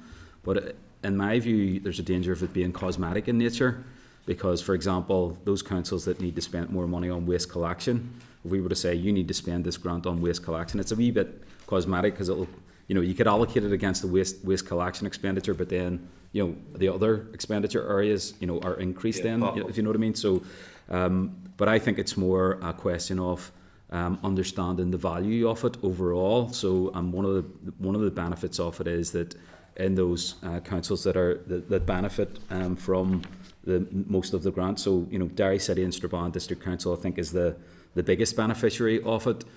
It's to understand the value of it and what that does in terms of the rates. So all of the ratepayers within that council area will benefit. And I know it's a small percentage of the overall expenditure and budget within each council area, but all of the council ratepayers will benefit from that, I suppose, in terms of the allocation going to the overall budget, which will keep rates down so that they can meet that expenditure on public services. Yeah, well, I know you use the term beneficiary or benefiting from, but the policy and intent behind this is to close the gap. So people that the areas receiving most are those who need the most. And sadly, currently, they're not receiving anywhere near enough. And I think that's reflected in, we'd seen what the department were bidding for in the budget, and I know in that I'd seen for rate support grant, I think, correct me if I'm wrong, there was an aspiration or a hope or ambition to set that at maybe over 12 million per year over the 3 well, I think years. it was an additional 12 million. So we were trying to bring it back up to 15.5 million, which was the kind of level in previous years. But you know as well as everyone around this table knows the challenges with the budget. So we have been, the department has been bidding for it in year during the current financial year, and also as part of the budget exercise. So we have been trying to secure additional budget for the rate support grant. Yeah, which shows that you guys, or well, the department clearly recognise that the pie needs to be a hell of a lot bigger. But it is important, I suppose, that we as a committee do everything we can to support the department and the minister in terms of his case being made to the executive, because the impact of this continues to be harsh on councils, and I fear as long as this is vulnerable to cuts, it'll be the kind of the first place, or one of the first places that any minister goes to make them. It really ought to be earmarked expenditure in our view. Okay, but thank you, mate. Thank you, Mark and Sean. Thank you. Most of my questions have been answered. One of them was just around that, the allocation time, budget allocation and rate set, and whether that was where a bit of the tension was. The other question I just wanted to ask is around the recommendations and whether there's an implementation timeline. Has the department prioritised any of the accepted recommendations, or are they all being treated with the same urgency and importance? I think we would regard them all as equally important. The time frame really depends on the nature of the recommendation. So those recommendations were, it's about engaging with our colleagues, in data and in the analytics division within the department. We've done that. The legislation recommendation I've touched on as well. In terms of a realistic time frame for that, that's looking at the next financial year. The other recommendations in relation to engaging with councils on some of those things about how the funding is used, you know, we're taking forward now. You know, we'll be writing out and we'll be engaging with councils over the next weeks and months on those. So look, we're taking the recommendations forward, the implementation plan, as quickly as possible. So. Thank you, Sean. And Pam, Thank you, brief Chair. one, please. Thank you for your presentation. Very interesting report. I just want to ask around the councils who are not in receipt of RSG. And I say one was my own council of Antrim Newton Abbey. But can you talk to us about have any of those 4 councils who are not been in receipt in the past? Since 2015, it's been the same. It has been the same? Yeah, it's been the same 7 councils. Okay, so that was my question really, was if any of those had been received in the past and had come out of it with that calculation with the wealth versus need, you know, to give any indication of how things can be improved. It's clearly very difficult. The rural needs are a huge issue, and I think we all understand that. Economies of scale and all the rest of it, and you know, covering vast geographical areas is always going to be a challenge. So the calculations worked out every year, so to see about the wealth versus needs. So if there's a council needs exceed their wealth, they would come into it. So if none of the 4 councils don't get it, the minute have come into that category. Okay, and I presume those 4 are not likely. Are you seeing an indication that they could possibly come into the? There's a lot more detail in the report, in the review around, I think it starts off around page 31, 32, that looks in greater detail at, you know, how the formula has applied and the implications for the different councils. I don't know off the top of my head, I could run through it here, but you know, in there you'll see how your council area or any other council area that you're interested in, how close it is and how, you know, it's benefited. So you could kind of look at that to see how close it is. I think in theory it's possible for councils to come into play here. It may be unlikely, depending on, you know, how close it is in that calculation. Okay, thank you. Okay, thank you. Well, listen, I want to thank both yourself, Jared and Jeff. It is a very significant issue, I have to say. It's one that is about equality and levelling and a very important mechanism in that sense. But I appreciate the report. I appreciate the engagement with members today. Very clear and knowledgeable answers in relation to, might not always been the answer members wanted, but it was always certainly based on knowledge. And I suppose just my parting words would be that essential need to continue to engage with the council. I know you have indicated that, and I would very much support that. I think that's a key part of it going forward. But thank you for your evidence. We'll take a look if there are any follow-up actions. But thank you for appearing today. Thank you. Thank you. So, members, can I check if there's any follow-up actions the members want to indicate in relation to that session? No. Members content, we move on then. We'll go on to our next evidence session. Mark, will you indicate now? Go ahead, Mark. Chair, it referred to a paper submitted and the officials acknowledged receipt of it, and it had been passed on to both the Communities Minister and Finance as well. If maybe we could just do some follow-up in terms of seeing what follow-up there will be to that. Yep. Asking department or DOF, asking Yeah, DFC. but both just saying, you know, are you going to engage? It came from Derry City and Strabane District Council. I'm sure other councils will come along with them in that. But I do think it's very important that the case is made, not just to the Communities Minister, but to Finance first and foremost, but to the wider executive too. Okay, members content, we follow up in that regard? Yeah. Okay, thanks, Mark. Okay, members, so moving on then to agenda item 9, agenda item 10, which is oral evidence from the Equality Commission in relation to the quality review of the governance practices and procedures applicable to Ulster Boxing. So members will recall the committee previously sought to hear directly from the Equality Commission in relation to its report titled An Equality Review of the Governance Practices and Procedures Applicable to Ulster Boxing. Relating to this agenda item, there's papers at page 367.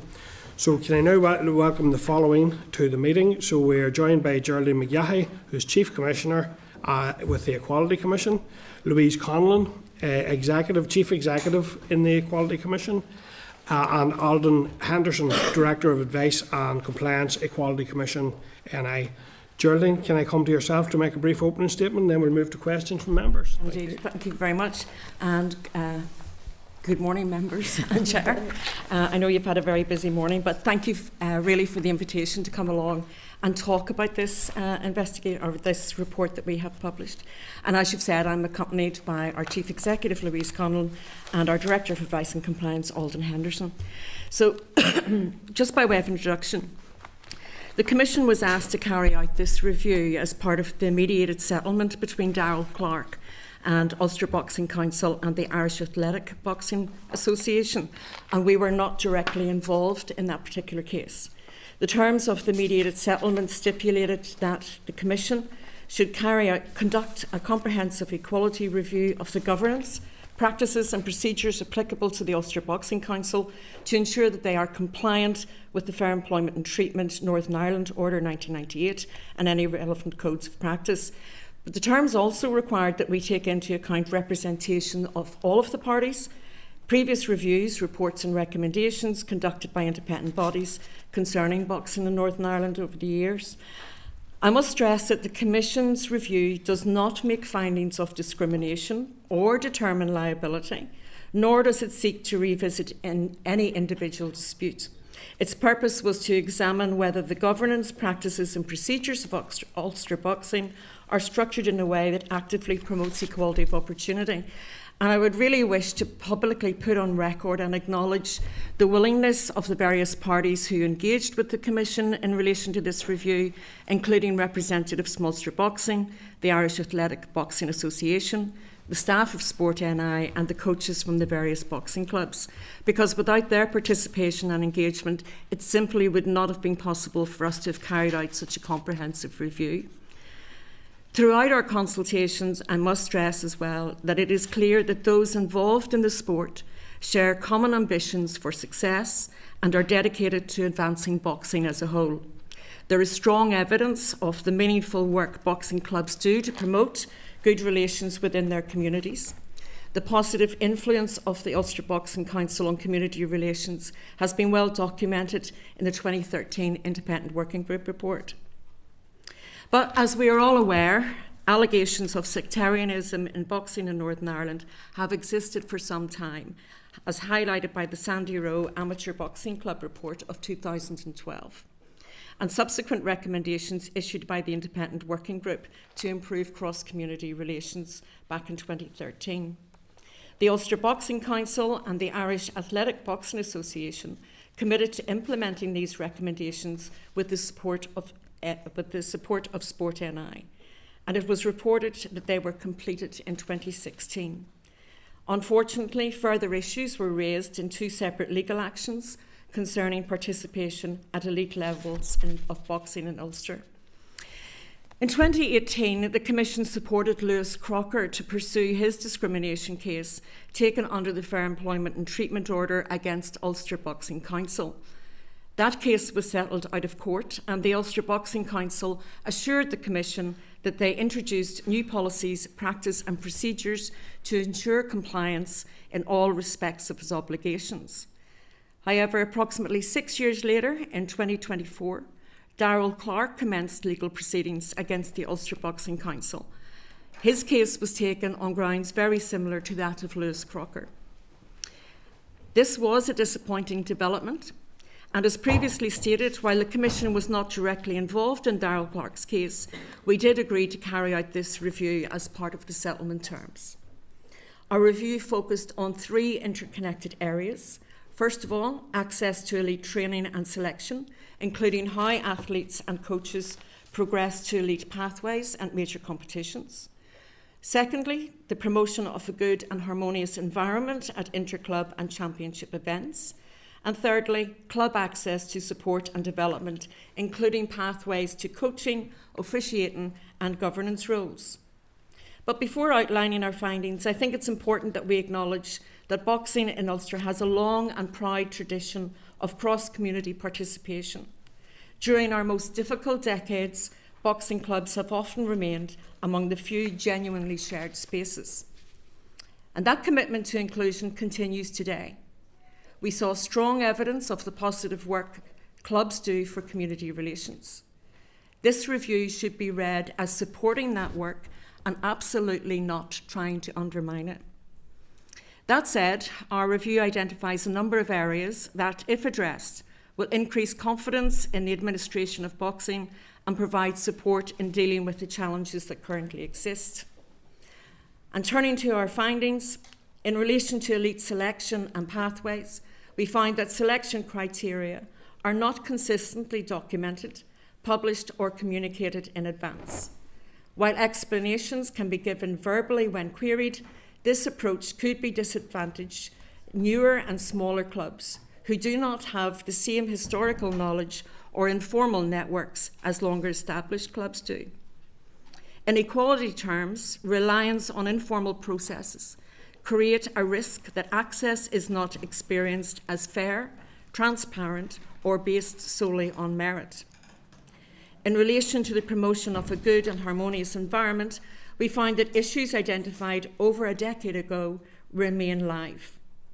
The display of flags, emblems and colours, and the choice of venues, and indeed the absence of a consistent reporting mechanism, continue to cause concern. Although rules exist within the Association's handbook, we find no evidence of a structured system for recording, monitoring and reviewing incidents and complaints. Draft policies on flags, emblems, social media and reporting discriminatory conduct were all prepared in 2016, but don't seem to have been implemented. Clear, consistently enforced standards will support clubs to manage what can often be difficult and sensitive issues to navigate. On the third aspect of the review, that is club development and governance, we find that while opportunities for training and progression do exist, uptake is not systematically monitored or reported by equality grounds.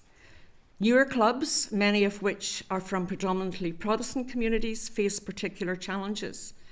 As a result, governance structures continue to be dominated by representatives from older, more established clubs.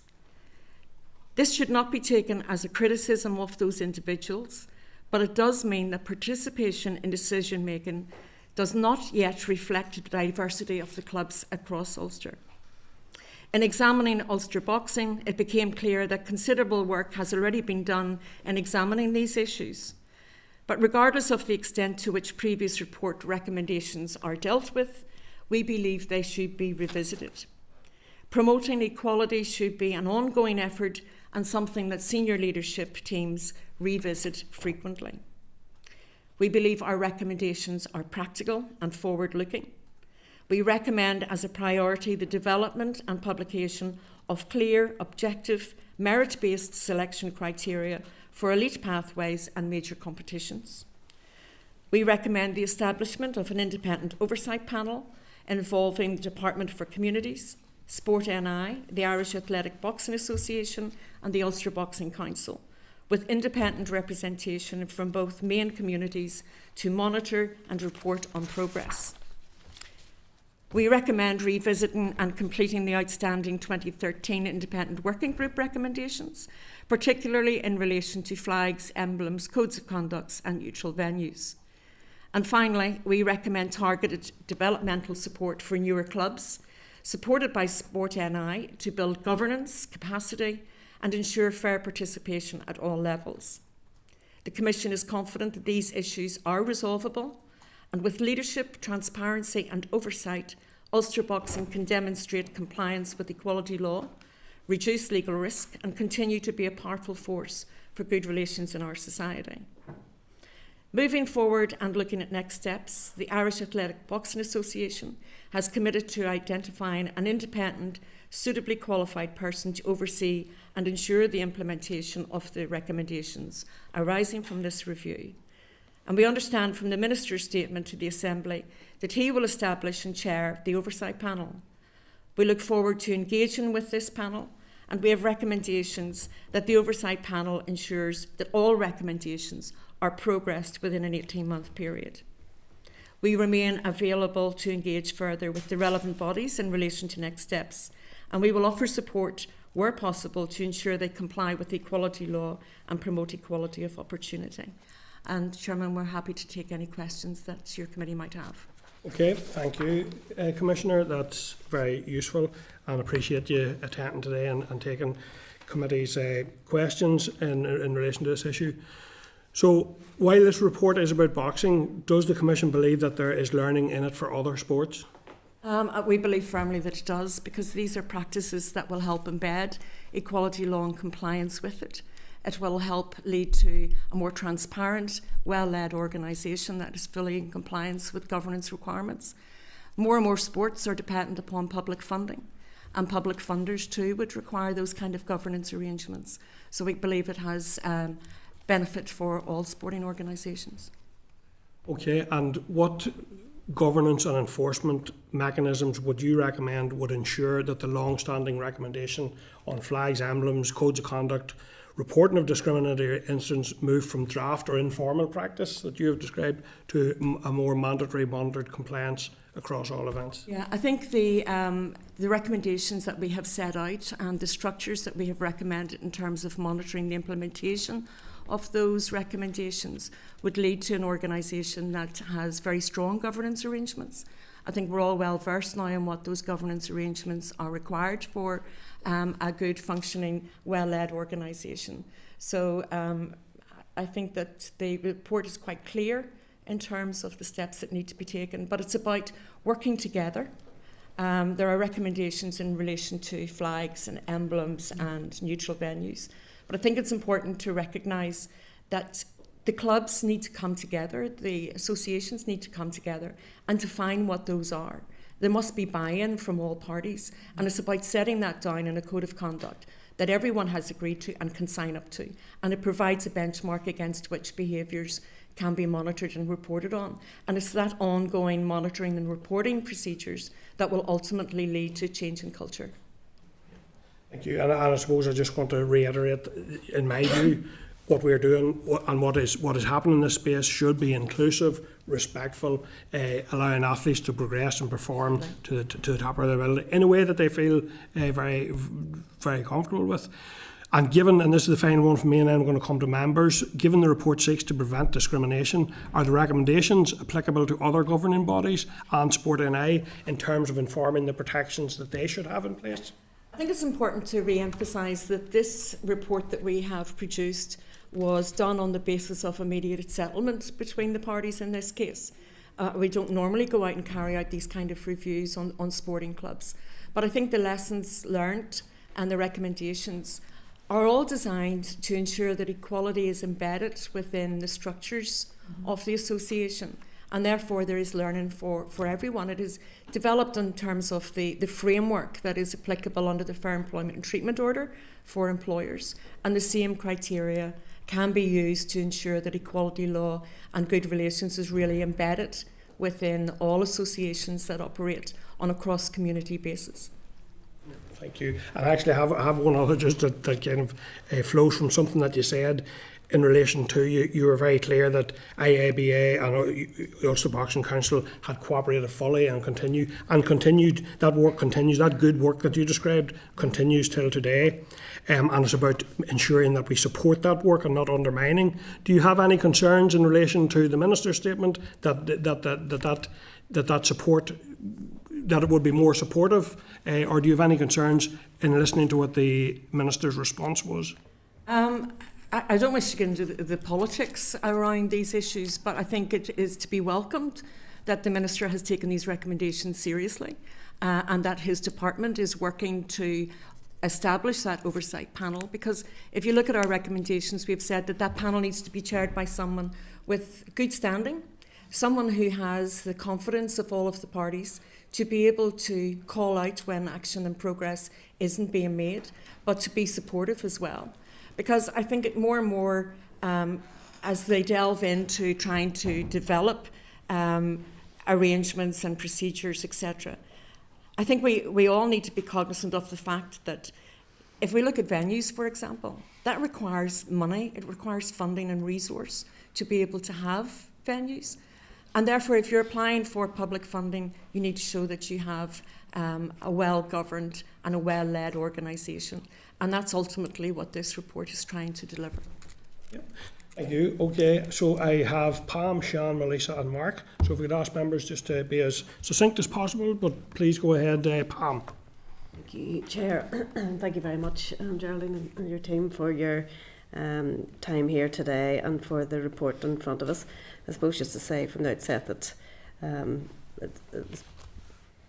it's very sad to see, you know, what we have seen in terms of the experience that Darrell Clark and Lewis Crocker have both had, and that cold house for Protestantism is very, very sad to see, especially given the 6-year period intervening that it would seem that nothing had changed. But I wanted to ask how serious the failure to implement the 2013 moral recommendations from an equality compliance perspective is from your point of view, and also want to ask what enforcement mechanisms you feel are available if recommendations are not implemented.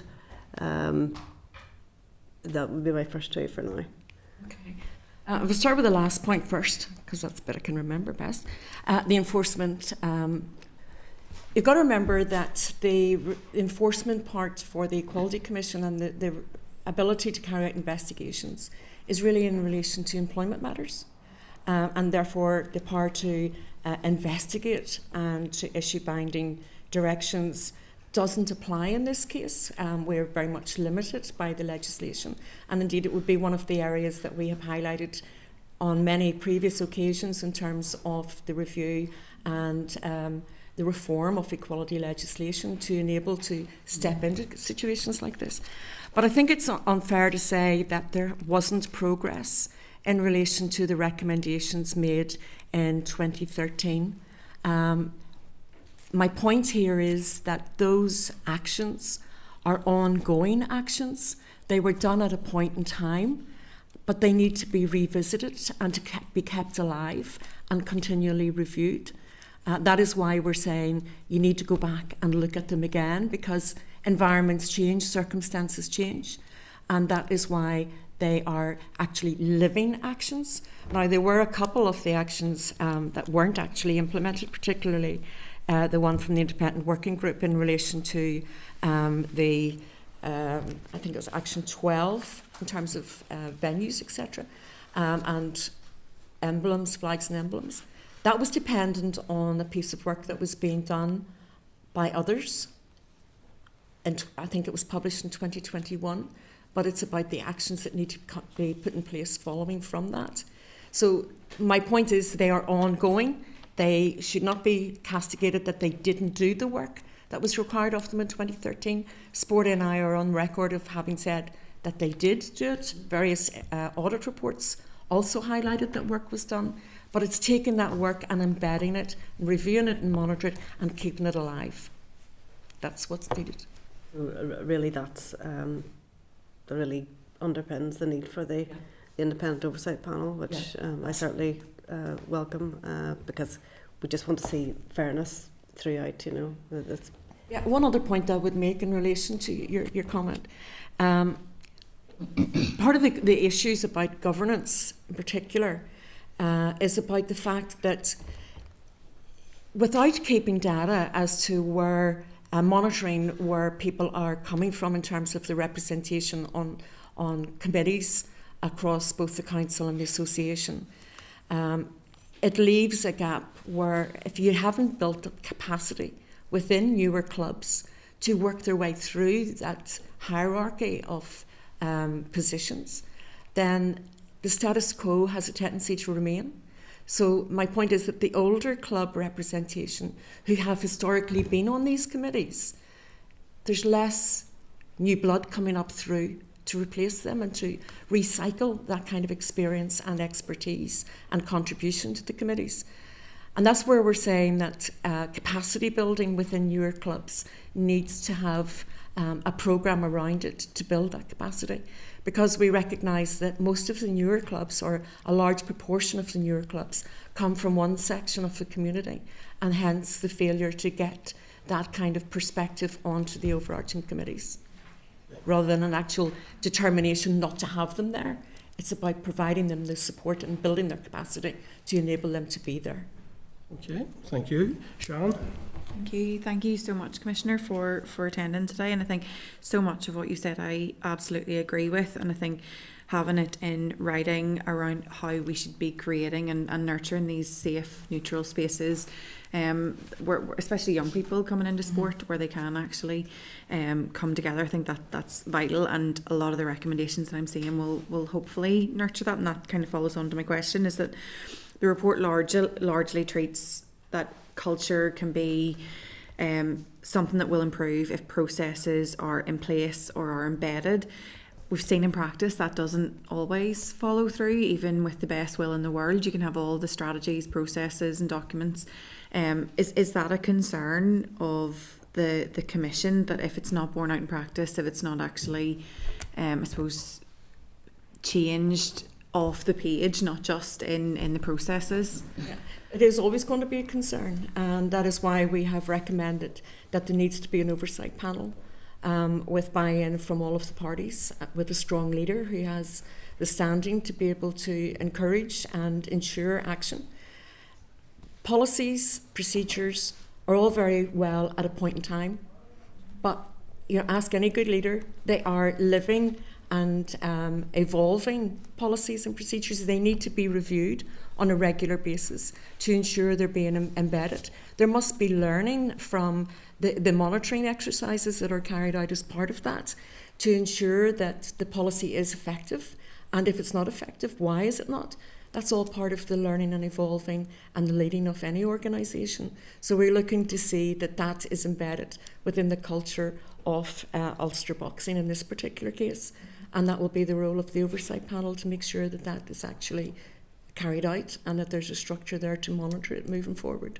And can I ask, is it one of the, I suppose maybe the weaknesses that's been highlighted to me is just the I suppose the levels of siloing that happens, in terms of we have the department, then we have Sport NI, and then we have the independent codes and their governing bodies. Has that played into some of this? And I suppose whenever you talk about the capacity building and the new blood coming up through, has that been a feature of that? And will an oversight panel hopefully try and streamline some of that siloing? Is that the hope? Yeah, it's not so much a siloing, but it's about making sure that the capacity is there amongst the members of various clubs, whether it be at officer level or referee level, whatever the case might be, to ensure that their skill set is developed to enable them to take on that. Now, that could be applied and transferred to any kind of sporting association or any other organisation.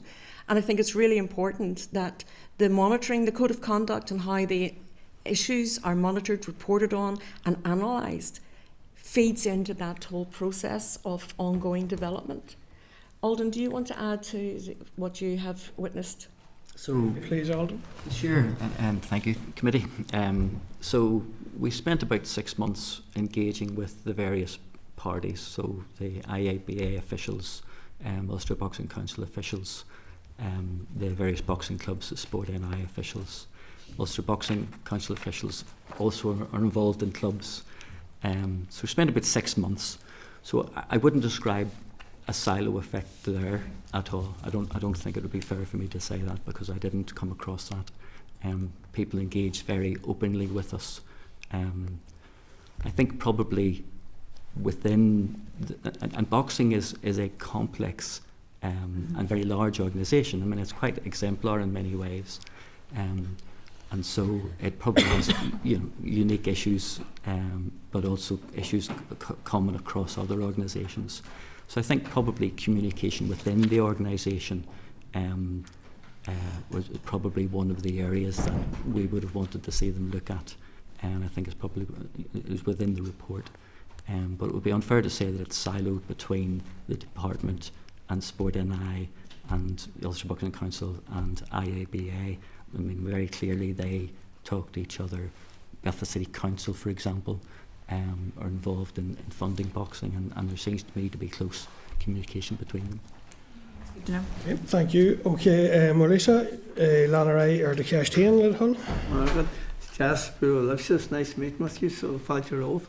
You're very welcome. Okay. And someone who's always interested in boxing, and my son fought out of their club in Castlederg and then at boxing club in Rafo that was led by the great recently deceased Peter O'Donnell at the time. So as I say that I'm well aware of the structures in that in many respects as far as boxing is concerned.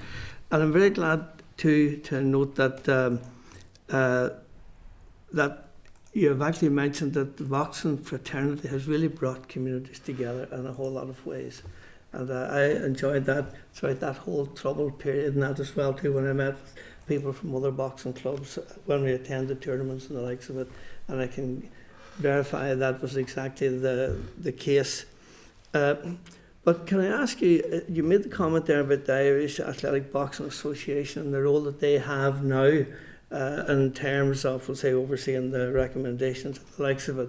And I wonder that if it in any way runs contrary to what has been set up, we'll say, in terms of the oversight panel. And I know that the Minister himself said that he's taken direct control. And I wonder, that really sounds like political interference within, we'll say, a structure as such. And given that the Minister himself has accused IABA and the likes of it in the boxing fraternity of discrimination, something that hasn't been found in your report or anything else. But would that cause you concern as well too in relation to that? Well, at the outset, it's not for the Irish Athletic Boxing Association on its own. It's that in conjunction with the Ulster Boxing Council and Sport ANI and Department for Communities. It's for all parties to come together to take these actions and move them forward. And all of the parties have agreed to do that. Now, with the Minister saying that he's going to chair the panel, I don't have any concerns about that, because we are looking for someone with standing and strength to be able to ensure that movement is achieved, that progress is made. But we did say it's for the Department of Communities, and that is the Minister's department. That's a matter for him. We have no comment to make on that. Our only recommendation was that the panel needed to be chaired by someone of good standing who had the ability to drive actions. So I don't have any concerns about political interference, because it's all of the stakeholders coming to the table, and that includes Sport NI, for which the Minister is responsible. Yes, in saying that, I can appreciate that where that committee in itself would need to have someone that can take responsibility for it and enact, we'll say decisions and recommendations that they might make.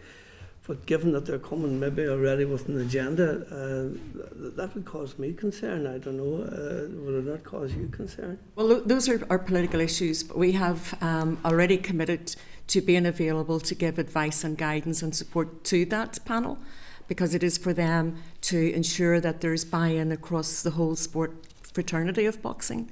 And I think that that is something that we will continue to observe. We will not be members of the panel, but we will be there to give advice and guidance. Thank you. Mark, go ahead.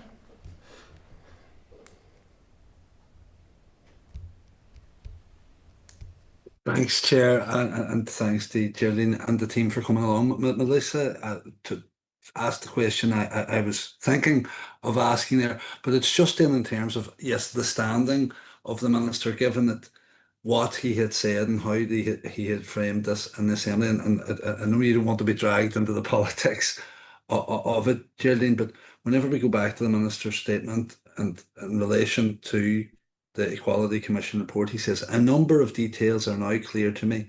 Firstly, it is my view that Darrell Clerk was discriminated against because he was a Protestant.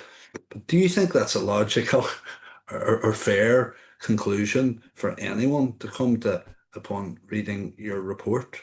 Our report does not seek to revisit the terms of the settlement or the case, Darrell Clark's case or Lewis Crocker's case. We are looking at ensuring that equality legislation and that framework is embedded within the organisation and where it stands in that regard. Our remit was not to revisit or make findings of discrimination. It is within the Minister's gift to make statements as he sees fit, as it would be for anyone round the committee table within the Assembly. It is not for us, and we have not sought to identify discrimination or otherwise, because ultimately it is the courts and tribunals that will make those decisions. It's not for the Equality Commission to do that. So I don't wish to get involved in a political spat as to the rights and wrongs of discrimination or otherwise. There was a mediated settlement, and this is about putting structures in place to ensure that that kind of issue shouldn't arise in the future, because there is greater understanding amongst all the parties as to how decisions are made and how the sport is governed. So that is our focus, not on the comments of individuals, political or otherwise, about what their views might be, because everyone's entitled to their view. But ultimately, it is for the courts and tribunals to determine if discrimination actually took place. Okay, and we would never defend discrimination of any type or on any grounds, and it is important that these things are put in place. I suppose most importantly, they prevent discrimination, but also to maybe safeguard against the perception of or allegations of discrimination going forward too. Other members have spoken of the unifying or uniting power of sport, and I'd like to just acknowledge the role that boxing in particular has played in that regard over the years. Thank you. Thank you, Mark. Morris. Thank you, Chair. Because of time, I'll try and be very brief. I suppose as someone who's been involved, and thank you very much for your presentation, I find it very, very interesting and very worthwhile. As somebody that's been involved with sport and still involved from the age of 14, I have always sought to keep politics out of sport, and any sport that gets involved with politics usually runs into trouble. That's just my personal view. However, recommendations have been made, and as far as I'm reading into this here, the recommendations that were made in 2012, 2013 were completely ignored or totally ignored or partially ignored. So my point is that your recommendations, as I see them here, need to be implemented, but how do you ensure that they're implemented? It's still a voluntary code.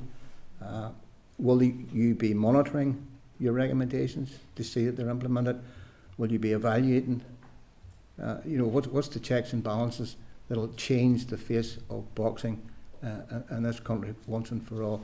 And I say that we have two excellent boxing clubs in Coleraine, where I'm from. One through Michael Fleming, and the other one's connected to the football club, and they're both cross-community, and they do an awful lot of good work, taking young people off the street, training them up and giving them discipline. So it's not the sport, it's those that run the sport that need to have their ideology changed. And how do you monitor that? Well, first of all, I don't think it's fair. We certainly wouldn't agree with your comment that the recommendations made in 2013 were ignored.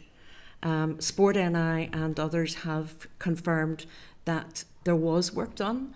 All of the recommendations, I think bar one or two, were confirmed as being complete in 2016 by Sport NI. Now, the problem is, as I've said earlier, those recommendations require ongoing work.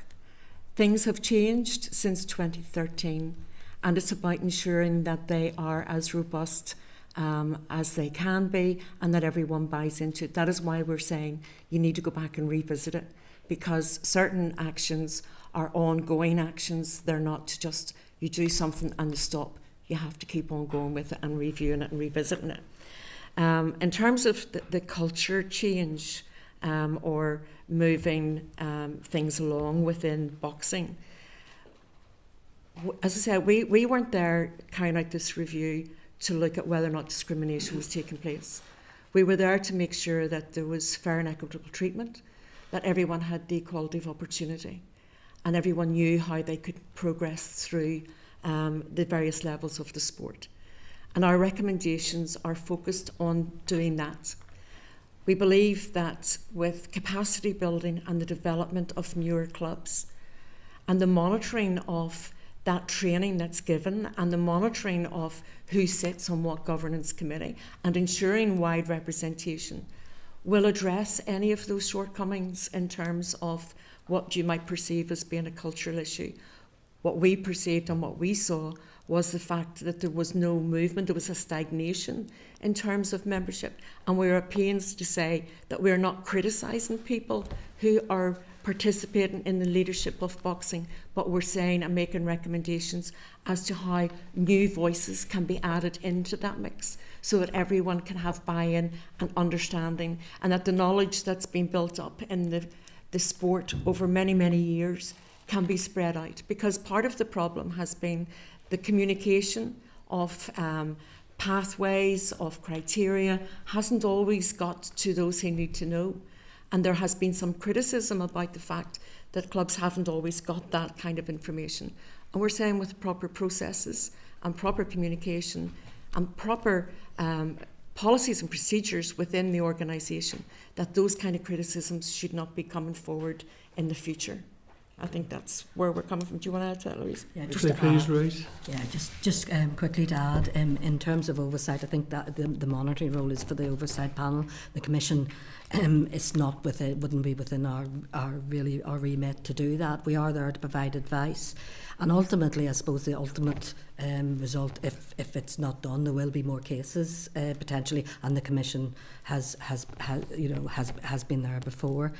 So that would be our role in the future, but we would be there to provide advice in this next 18 months, and hopefully the oversight panel will make progress on that. And if further complaints are made and they progress in the way Darryl Clark and Lewis Crocker did, then it will be for the Commission to consider whether or not we can come in and support those individuals in asserting their rights and their allegations of discrimination. And each case will be taken on its own merits within our legislative framework. Okay, thank you. I'm conscious we've a lot to do here on the same language. Very briefly. Point is that if the recommendations made before were not fully implemented, then they weren't implemented, no matter how you gloss it over. Second thing is, I never mentioned the word discrimination. Okay. Just 2 points. Okay, no, quite well made. We're coming for a final word from our Deputy Chair, Cathy Mason. Cathy, go ahead, please. Thanks, Chair. And I just want to really briefly, first of all, go back to the points that Mark and Militia both raised. And I'm not sure that I would categorise that as a political spat. I would categorise that as concern, and maybe that a rational view would be an independent chair taking direct control. But anyway, that's not the question that I wanted to ask. There's recommendations that state around pathways, and you mentioned pathways a couple of times, when it comes to competing at national level. And I think there's a reminder in there around obligations that they have under the Good Friday Agreement and the likes of that.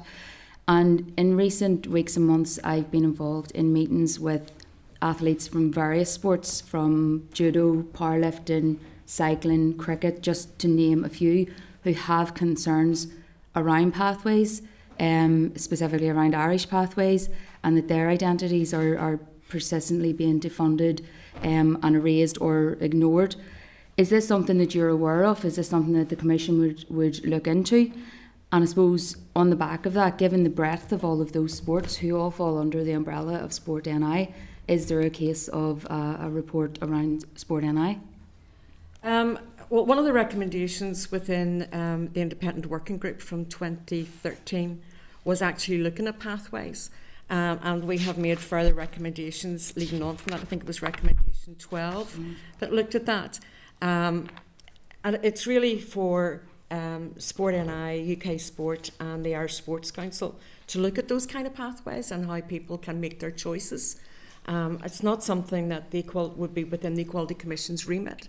It is something for others to consider, and where we can give advice and guidance, we certainly will. But Alden, have you had any questions very quickly raised in relation to that in your discussions? So the answer is no. Within the context of this review, we did look at the pathways and whether the pathway document had been produced, which is the outworking of the 2013 review, and that pathways document is there. It's on the IABA website, and they have set out, as they were required to do, a document setting out pathways. The Sport NI had been leading on that work, but no, we haven't been involved in other sports. Should that be raised with you in the future? Is that something that the Commission would look at? Well, we don't have a direct legal varies to look at that, but we would be prepared to give advice and guidance in relation to good and harmonious. And advices that we have given in the past have always been, be mindful of the good relations implications of the actions that you take, and how you develop those. But some of those recommendations and actions that were contained within recommendation 12 of the independent working group are of such a scale that they would require political and constitutional considerations in relation to wider society in Northern Ireland. But for individual sports, it's a matter for their governing bodies and for their members to consider and bring forward their own recommendations that they can live with, because the Good Friday Agreement was quite clear in terms of being able to identify with one party or another. And many sports are developed in such a way that it's whether it's golf or swimming, it's Swim Ireland, for example, and there's a GB basis. They all have their own arrangements and they're able to live within that and participate. So it's really for them to be able to come together and engage with their membership and seek the proper way forward that everyone can buy into. But we don't have a role directly within our legal framework. Okay, thank you, Commissioner, and your team. I want to thank you for coming along today and for assisting committee in respect of this issue, and we look forward to engaging with you again in the future. Our pleasure, and thank you very much for the invitation. And if members are having any issues in relation to accessing the report, we're happy to address those if you just let us know by email. Thank you. Thank you, members. Okay. Members, I propose maybe taking a short comfort break there. We have quite a bit of work to do on the sign language bill, so we'll maybe take a 5-minute break and then get stuck into the sign language bill. Thank you.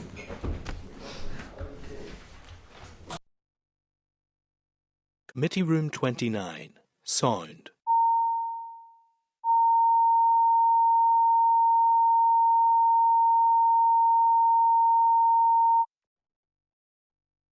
Committee Room 29. Sound.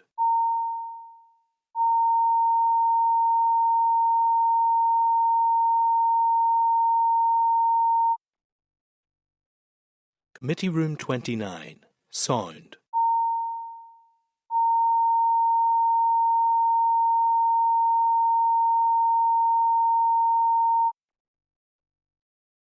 Committee Room 29. Sound.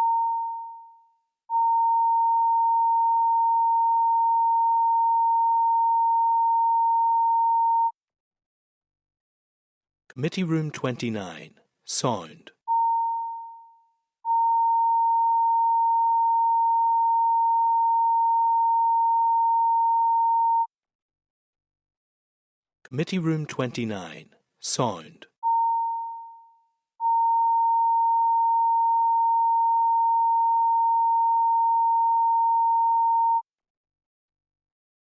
Committee Room 29. Sound.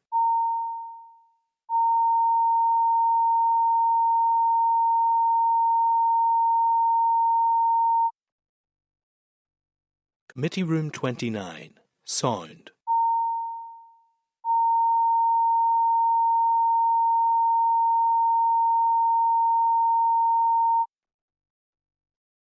Committee Room 29. Sound. Committee Room 29. Sound.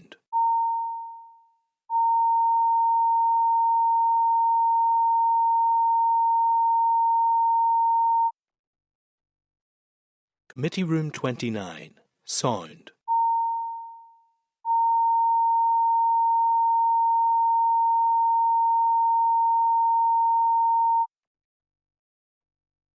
Room 29. Sound.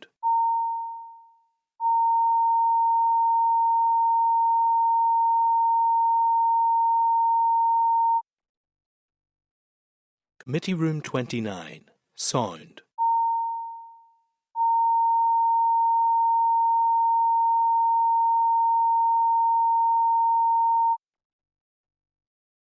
Committee Room 29.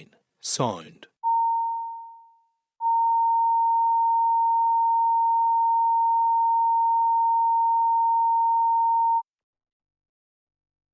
Committee Room 29. Sound.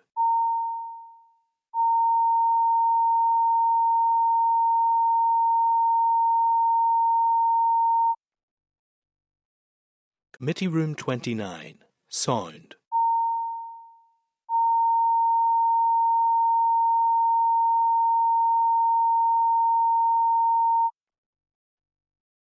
Committee Room 29. Sound.